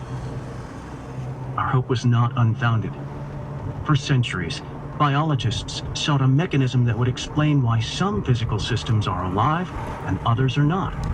But vitalists, who hold that living organisms differ fundamentally from non-living things, claimed that this quest would fail because, they argued, you cannot cook up life from the inanimate ingredients of the physical world. Yes, A you special fucking can. non-physical ingredient, Complex. an élan vital, Oh my is God. also required. Oh my god. Debate between vitalists and biologists persisted until the celebrated discovery in 1953 Of DNA? by James Watson and Francis Crick of the double helix of DNA, Structure of which DNA. proved the vitalists wrong. Yeah. Okay, This so we're structure, done now, with right? its four-letter code Fuck. and penchant for replication, brilliantly solved the problem of cooking up life mechanistically Great. from purely physical ingredients. Brilliant. It So allowed we're the done. young field of molecular biology to wed naturally with Darwin's theory of evolution by Hurry the natural fuck up, selection, bro. Go. granting us tools to understand the evolution of life, to decipher its checkered odyssey Great. over So billions we've been of done years, since and to create 1953 on that technologies question. that let us Fantastic. redesign life much as we please. The triumph of mechanistic physicalism over vitalism was decisive. Decisive. Inspired by this triumph, the Helmholtz Club expected that, in due course, consciousness would acquiesce to a mechanistic explanation couched in the language of neuroscience, opening new vistas for scientific exploration and technological innovation. It has. You just don't like it. It's just that the brain hasn't evolved to understand it. I don't get it either, bro. I don't get it either, bro. But I do get it, though. I do get it, though. There's no big mystery. I get that. This brain can't really understand how vision could be inside my brain. But it is. Because that's what sight is. That's fucking what sight is. Sight is photoelectric activity translated into bioelectric or electrochemical activity. Boom, done. Now we evolved for fitness, remember you said, not truth. So it should be of zero surprise that we can't understand that. What's annoying is that you act like consciousness is the big question. What about sight? Because if consciousness, what about a thought? What about just saying a word in my head? What about just hearing a word? Why aren't those big mysteries then? Why aren't those big mysteries then, eh? That's what I want to know. I want to know why you can't put two and two together, and if you feel comfortable with our understanding of sight, vision, taste, desire, anticipation, reward. Yeah, bro. Limbic system, reward system. It happens in there, bro. Fuck off. What do you need the pixie dust for? Fuck off. Just gonna leave this running.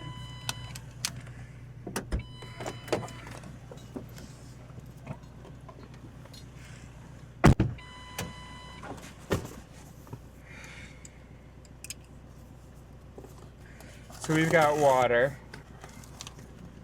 They fucked up the prescription, right? So we've got to go back down south after our tattoos tomorrow.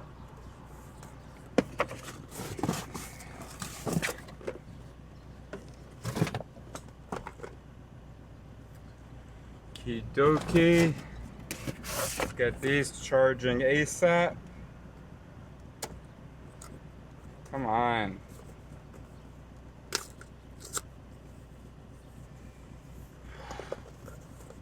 I swear to you, normally I figure it out pretty quickly and don't have to tear it. I think always. This is the first time in my life I've ever torn a package.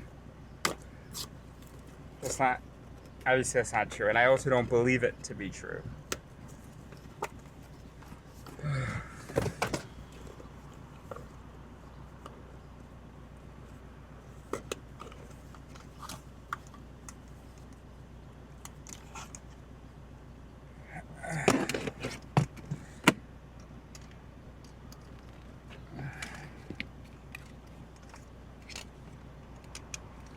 Great.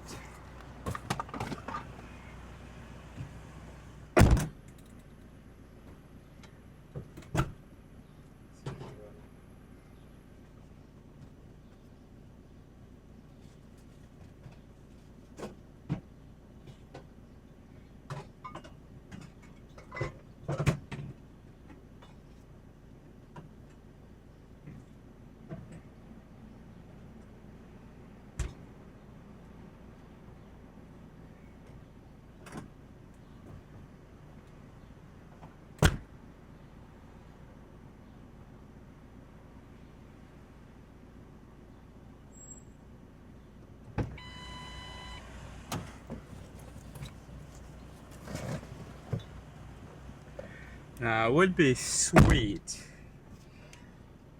if we could charge our battery. Is there a biblioteca?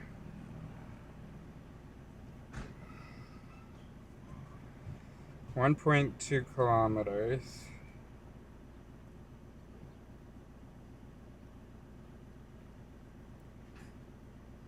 Let's check it out.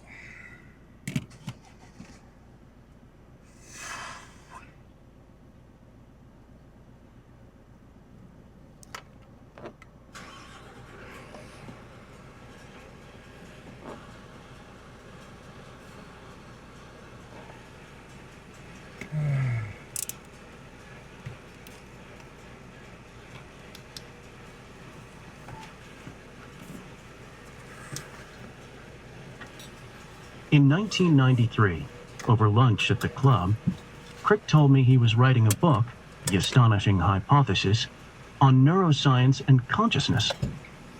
Can you explain, I asked, how neural activity causes conscious experiences, such as my experience of the color red? Not in a way you can understand. No, he said. If you could make up any biological fact you want, I persisted. Can you think of one that would let you solve this problem? Yes! No, he replied. Yes! If I could make up any biological fact I want to make it sound plausible to you, here's what I would say. When neurons get together and do a lot of association stuff, they become special neurons. You can imagine them wearing little purple bow ties covered in purple glitter, supercharged by all that associating. And those neurons are special neurons. They're special. That's part of their definition. Oh, look at that. Hasn't our confusion just gone away? Admit it. Maybe I admit it. Just admit it. Hasn't our confusion gone away, bro? Ah, they're special neurons. Do they sparkle a bit? Yes, exactly. Oh, and so rocks, well, they don't have neurons, but like a beetle or something that has like 2 neurons, it doesn't have these special neurons, does it? No, it doesn't. No, it doesn't. And you know, when we die, by the way, and these special neurons are no longer able to really associate because they're not being fed, that glitter loses its hue. You see the light leave it. The neurons, they no longer sparkle. So that's consciousness. Oh, okay. Done.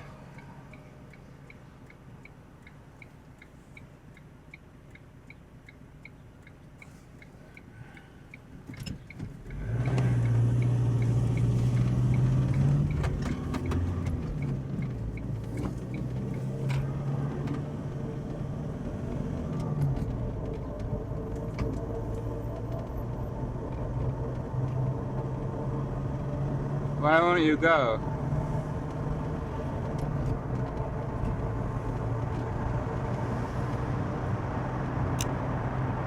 What? What is that? Presses. He built a mechanical calculator, the stepped reckoner.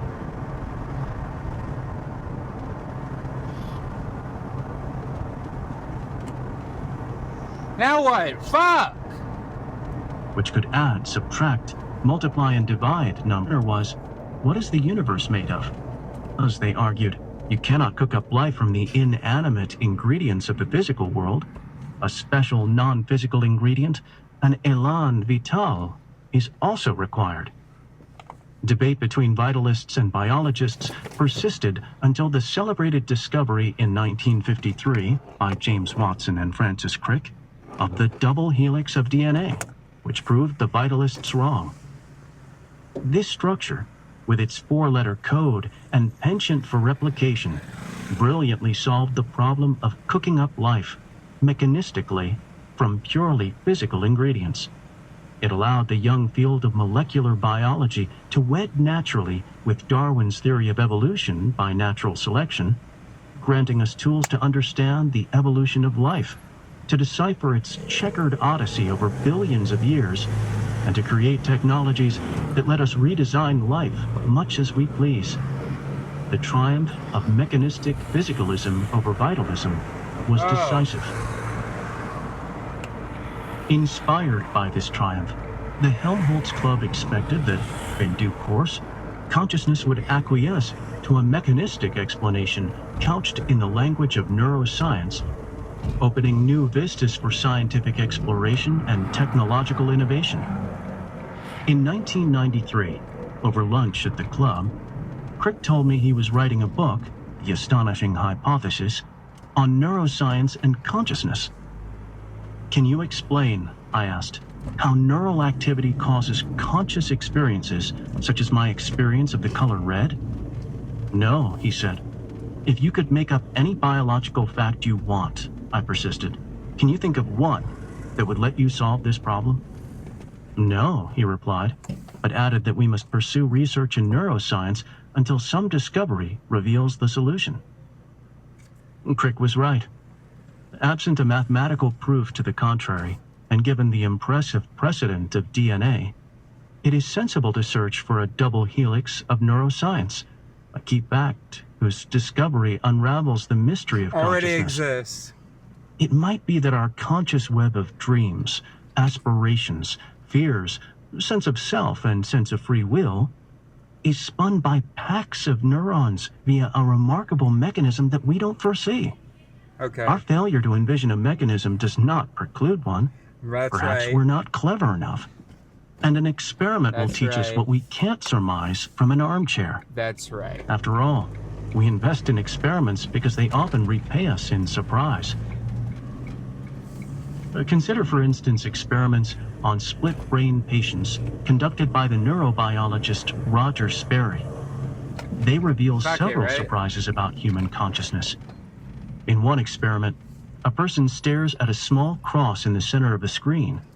Then two words such as keyring flash on the screen for a tenth of a second, with key to the left of the cross and ring to the right. It looks like key plus ring. If you ask normal observers to report what they saw, they all say keyring. The task is easy. A tenth of a second is plenty of time to read the words. Uh-huh. But if you ask split-brain patient, And you only, whatever you put in the right visual field. Yep, we got it. I knew inside.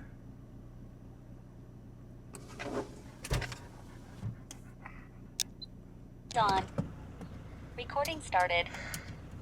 You know, ever since I've been living in a tent, actually, fuck it, ever since becoming turn like 18, see, I grew up quite privileged in a well-to-do, all-white neighborhood where I was treated like a human being, oddly enough. I think it's because they thought I was Indian. So I got tutoring clients and everything. Life was a blast. A lot of Indian tutoring clients. If I looked black, no way all these Indian families would have hired me. And as I got older, I guess I stopped looking so Indian. Sometimes I had my hair a little bit grown out. Now all of a sudden, who are you talking to? Talking to me? Wait, what do you think I did? Nobody's ever suspected me of anything. What?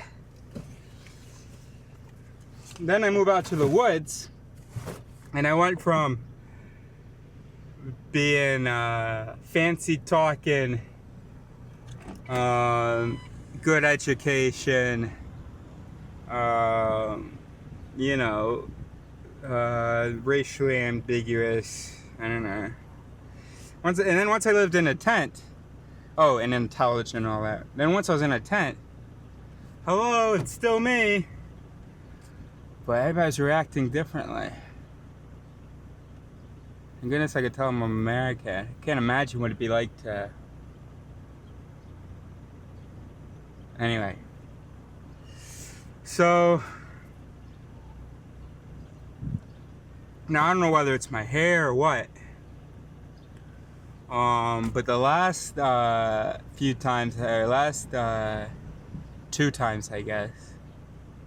Yeah, I went into a library. The person at the front, hi, how can I help you? I'd like to, just gonna go over there and go work. Work on what? On my computer? Oh, okay. But you can't make any noise. Yeah, that's why I'm here, yeah, great. So today, I walk into this building, and the library is just like, I guess, a room in the building. So I see the receptionist. Hi, look in the library. It's pretty full.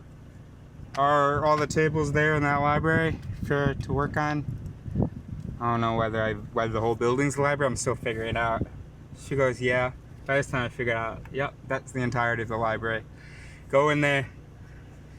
Can't find any, hold on a second.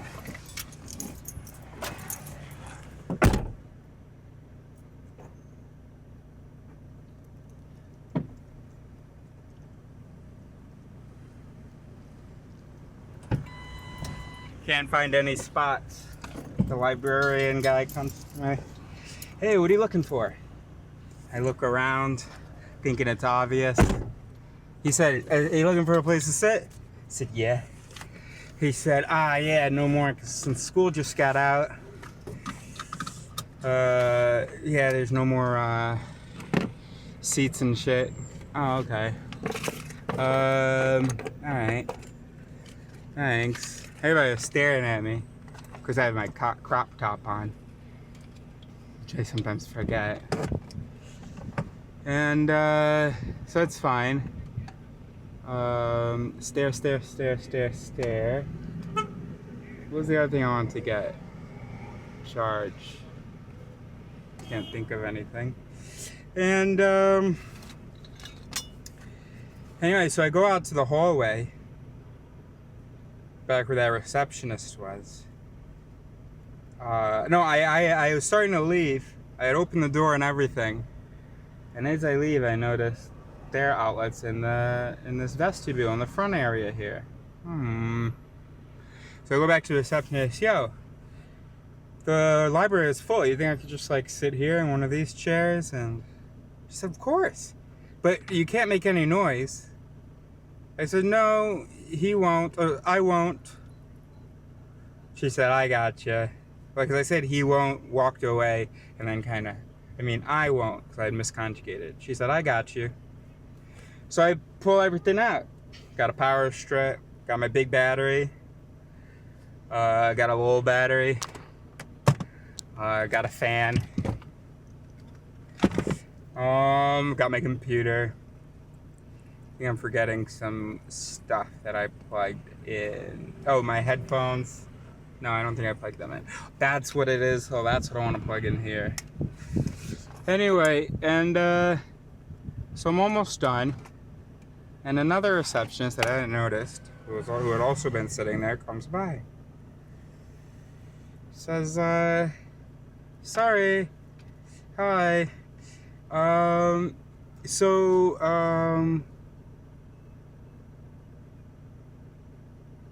So you can't make any noise here. I said, uh-huh. No, I didn't even respond. She said, you can't make any noise or something. So I looked at the first receptionist. Like, yeah, like, get your girl. You didn't talk to her? And the second one is trying to explain to me what, ruido is. And I go, what fucking ruido? ¿Qué ruido? Right? And say like that. I said, see? She just said, I just want to make sure that you know that you can't make any noise. Pero, ¿qué ruido? What noise? She said, ruido, blah, blah. She said, on your phone, maybe, I don't know. And she kept looking at my battery. Because they think it's a boombox. Which, fine. A guy looking like me, if he has a big apparatus, I guess it's a boombox. And what fucking year are we that you're carrying around a boombox? Sure, fine. People carry around boomboxes, I guess. Anyway. So I go, what noise? What noise? She said, well, you got all this stuff. I said, yeah. I'm charging some stuff, and now I'm going to open my computer, and I'm going to work on my computer. Okay?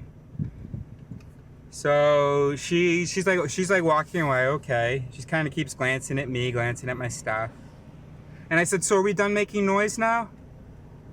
And now she really wanted to say something. She's looking at me, looking at my stuff. I didn't add to it. I almost regret it. I was like, oh no, don't kick me out. Cause I'm not gonna make a scene. I will let you kick me out. So I was just like looking. Are we done making noise now? Okay. I want back to work. The point is, face tattoo tomorrow. Okay, now let's find out where we're going to. Oh, the Kindle's in there. Let's go get the Kindle.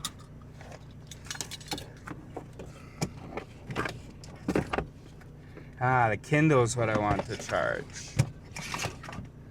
What do we, how many cables we got there? I think we can get another one, right?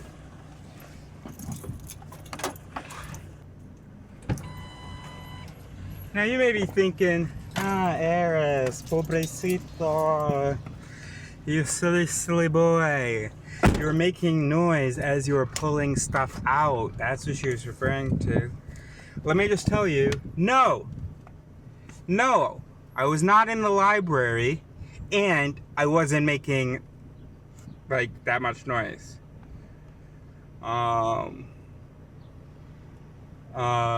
It was pulling out a thing on my bag, fucking plugging it in, or putting it on the chair next to me. There was no noise. This was the entrance to a building. There were people chatting. The door was open to outside. So no. So that's just a reminder to you to shut the fuck up. You thought you had a good thing, and sometimes you have good things, but just notice that was wrong. I would have thought of that, by the way. Oh, they were like, oh, can you just take out your stuff a little quieter? No, she kept fucking glancing. She thought I was about to start playing music. Okay? So, just so next time that you have got a counter argument and that's it, just remember, it might be bullshit.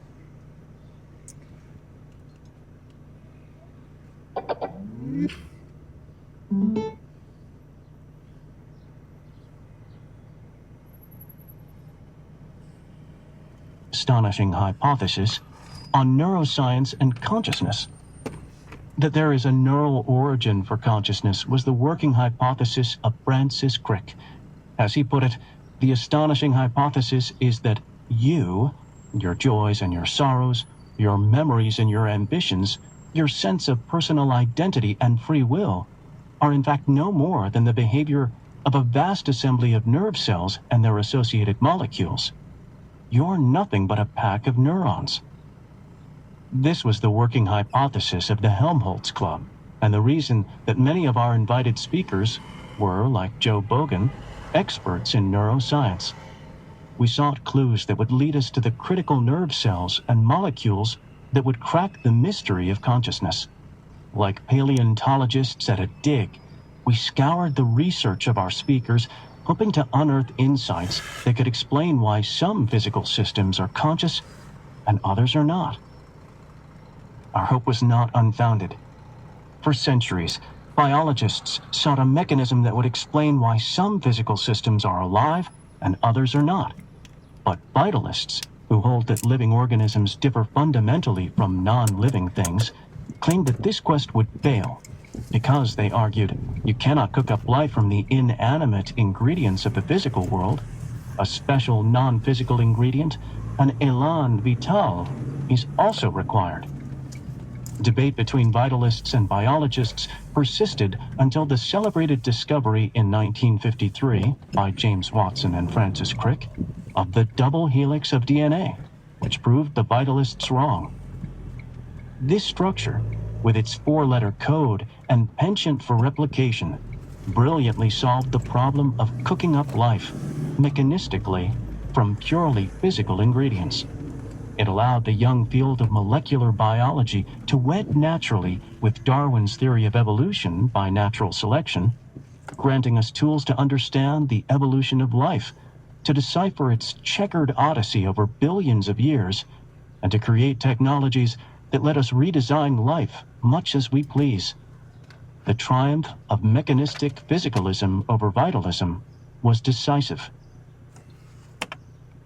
Inspired by this triumph, the Helmholtz Club expected that, in due course, consciousness would acquiesce to a mechanistic explanation couched in the language of neuroscience, opening new vistas for scientific exploration and technological innovation.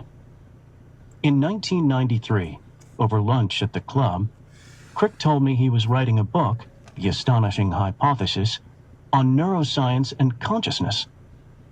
Can you explain, I asked, how neural activity causes conscious experiences such as my experience of the color red? No, he said. If you could make up any biological fact you want, I persisted, can you think of one that would let you solve this problem? No, he replied, but added that we must pursue research in neuroscience until... Sparkling myelin sheaths. That's your answer. If I can make that fact up, and there you go. Some discovery reveals the solution. Crick was right. Absent a mathematical proof to the contrary, and given the impressive precedent of DNA, it is sensible to search for a double helix of neuroscience, a key fact whose discovery unravels the mystery of consciousness. It might be that our conscious web of dreams, aspirations, fears, sense of self, and sense of free will is spun by packs of neurons via a remarkable mechanism that we don't foresee. Our failure to envision a mechanism does not preclude one. No, it does Perhaps not. we're not clever enough. And an experiment will teach us what we can't surmise from an armchair. After all, we invest in experiments because they often repay us in surprise. Consider, for instance, experiments on split-brain patients conducted by the neurobiologist Roger Sperry. They reveal several surprises about human consciousness. In one experiment, a person stares at a small cross in the center of a screen. Then two words such as keyring flash on the screen for 1/10 of a second, with key to the left of the cross and ring to the right. It looks like key plus ring. If you ask normal observers to report what they saw, they all say keyring. The task is easy. 1/10 of a second is plenty of time to read the words. But if you ask split-brain patients, they say ring. If you ask, what kind of ring? A wedding ring, a doorbell ring, a key ring? They stick with ring. They cannot say what kind of ring. You then blindfold a split-brain patient and bring out a box full of items. A ring, a key, a pencil, a spoon, a key ring, and so on. You ask the patient to reach in with their left hand and pick out the item that was named on the screen. Their left hand searches in the box, picking up and putting down items until it finds what it wants. When the left hand finally exits the box, it always holds a key. During its search, the left hand may encounter and reject a key ring.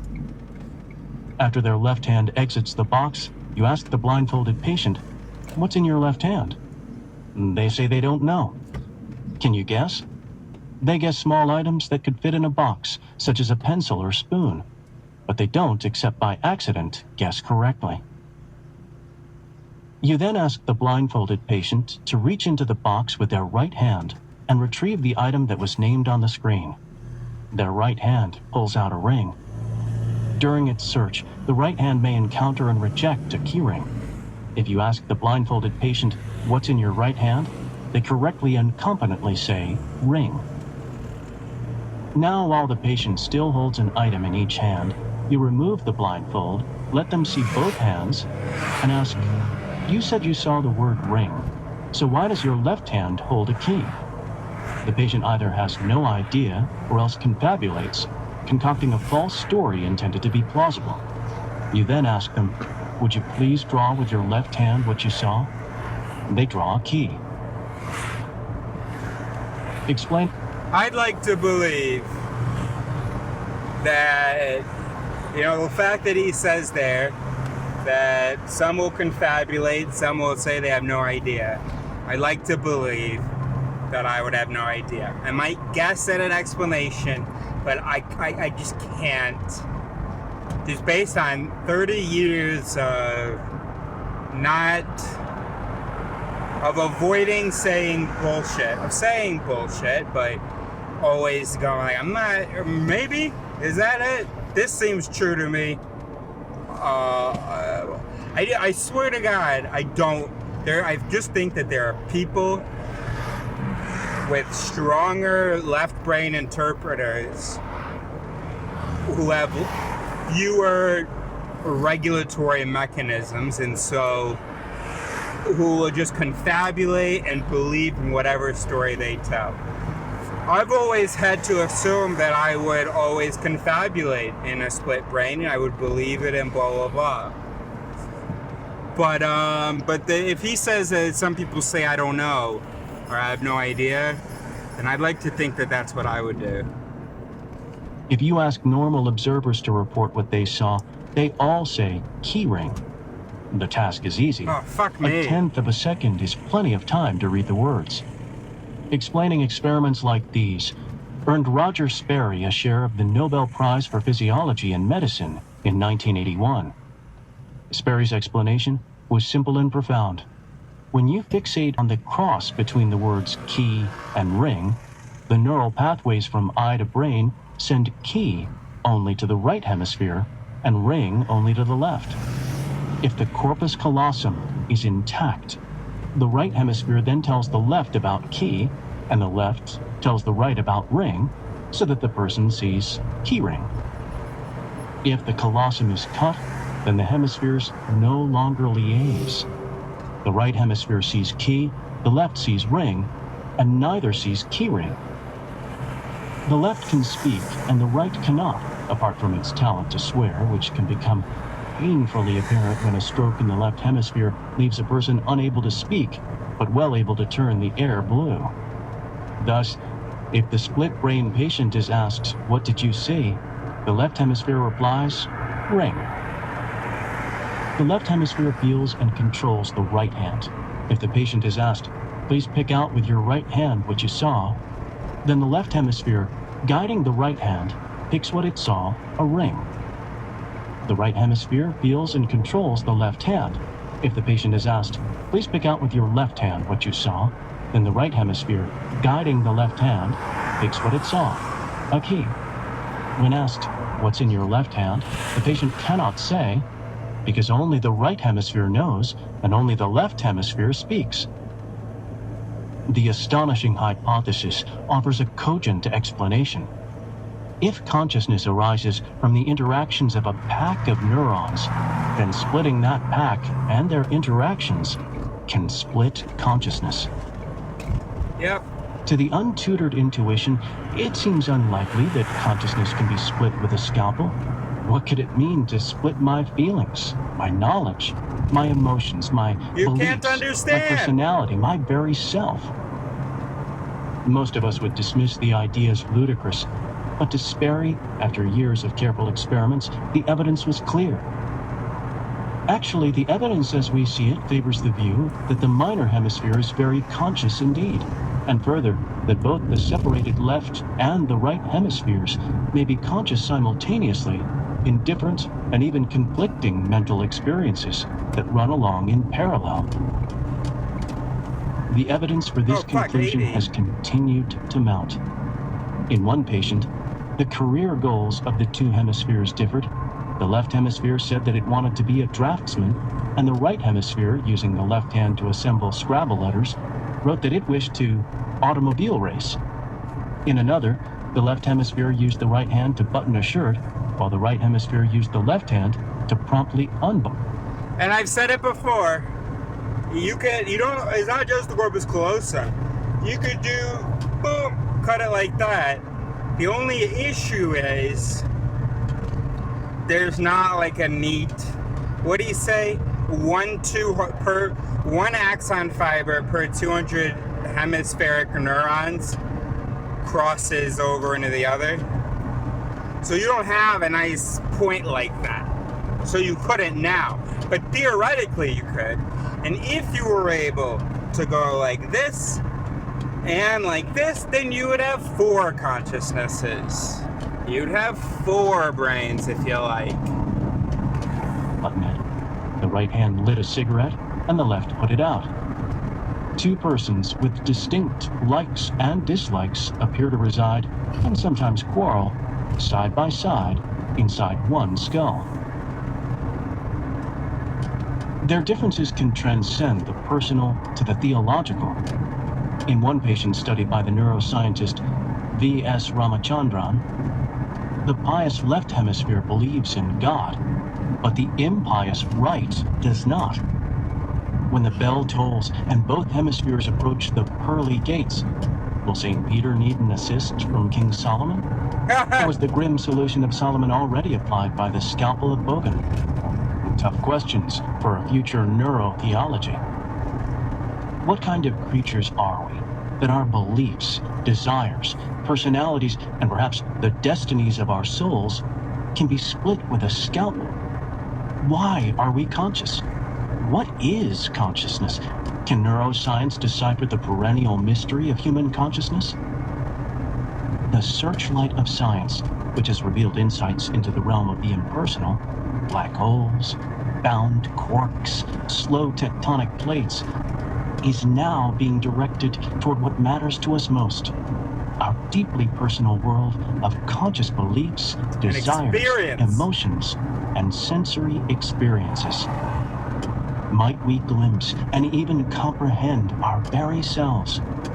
This is an aspiration of the science of consciousness.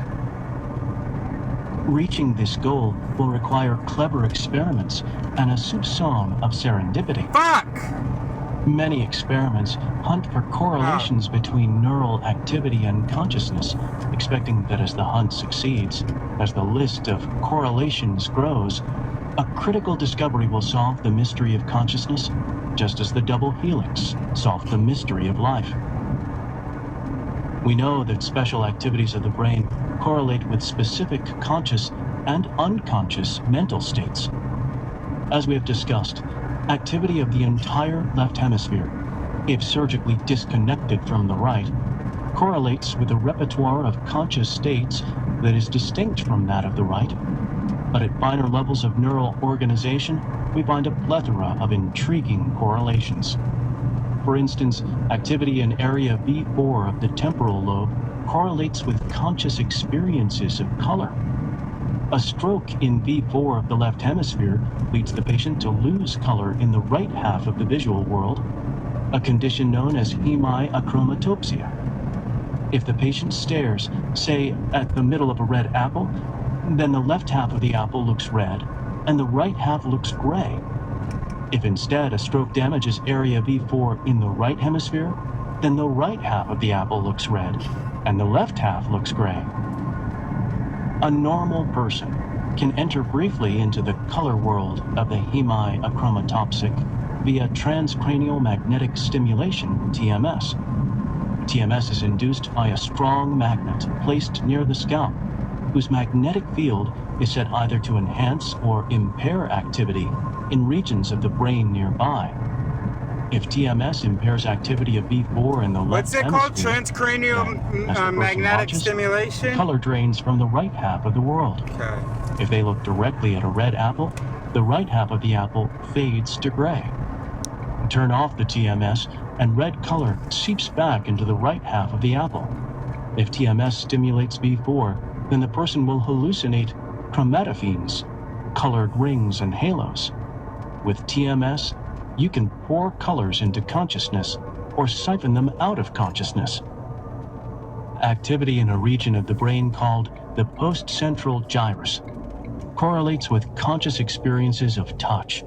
The neurosurgeon Wilder Penfield reported in 1937 that stimulating this gyrus with an electrode in the left hemisphere prompted his patients to report conscious experiences of touch on the right side of the body. Stimulating the right hemisphere led to feelings of touch on the left side of the body. The correlation is systematic. Nearby points on the gyrus correspond to nearby points on the body, and regions of the body that are more sensitive, such as the lips and fingertips, occupy more real estate on the gyrus. Stimulate the gyrus near the middle of the brain, and you feel it in your toes. Slide the electrode along the gyrus, stimulating at ever more lateral points, and the feeling, with a few exceptions, slides systematically up the body. The exceptions are interesting. The face, for instance, resides next to the hand on the gyrus. The toes are next to the genitals, a fact perhaps relevant to foot fetishes, as V.S. Ramachandran has suggested. Many experiments today continue the hunt for neural correlates of consciousness, or NCCs. This hunt is aided by a variety of technologies for measuring neural activity. For instance, functional magnetic resonance imaging, fMRI, tracks neural activity by measuring the flow of blood in the brain. Oxygen Neural use. activity, like muscle activity, requires a greater flow of blood to supply the extra energy and oxygen that are required. Electroencephalography, EEG, using electrodes glued to the potentials. scalp, tracks neural activity by measuring tiny fluctuations of voltage that it generates. Magnetoencephalography, MEG, tracks neural activity by measuring tiny fluctuations of magnetic fields. Microelectrodes can record the individual signals called spikes or action potentials of single neurons and small groups of neurons. Optogenetics uses colored lights to control and monitor the activity of neurons that have been genetically engineered to respond to specific colors. The strategy of hunting for NCCs makes sense. If we want a theory that links neurons and consciousness, and we have no plausible ideas, then we can start by looking for correlations between them. Inspecting these correlations, we might discover a pattern that turns on a conceptual light bulb. The path from correlation to causation, to be sure, is fraught with pitfalls. If a crowd forms at a train platform, then often a train soon arrives. But crowds don't impel trains to roll in. Something else, a train schedule, creates the correlation between crowds and trains. The confounding factor. NCCs are key data for a theory of consciousness. Such a theory must perform two tasks. It must delineate the boundary between the conscious and unconscious, and it must explain the provenance and rich variety of our experiences, the taste of a lemon, the fear of spiders, the joy of discovery. Okay, but before you do all of that, in fact, we're going to pause there. Before you do all that, you need to figure out our understanding of consciousness. Like, is it anything what I said earlier? Maybe it is, right? Like, the fact that we have no issue conceptualizing vision, but then have an enormous issue conceptualizing vision when there's no object, even though ultimately it's pretty much the same. Either way, it's represented neurally.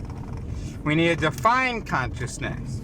We need to look at how we estimate, or what we think that our conscious, how we estimate our consciousness, how good we think that it is. Figure out what is consciousness like actually good at, or what of our experiences are actually true, first of all. Then once you've narrowed all these things down, you know that certain things are not going to sound compelling, but might be.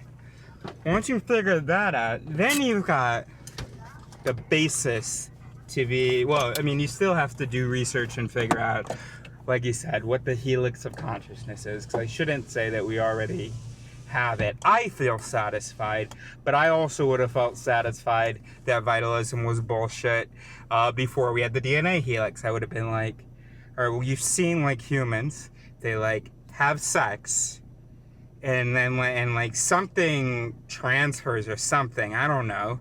Maybe the guy it's not pee. It's like white pee. The white pee like is the baby maybe, and it goes into the woman, and she is the host of it. In any case, look, humans obviously. There's no need to go to the vitalism thing.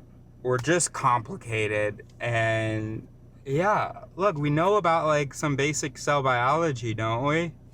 Did we already? So yeah, just take a bunch of rocks, tiny rocks, give them some charges. Give them, you know, so they bond with only certain things. And, you know, you don't need the élan de vie. Okay? Great. Light is on.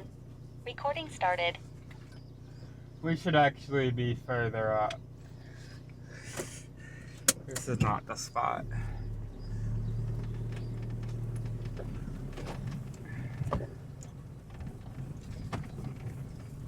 Good boy, buddy.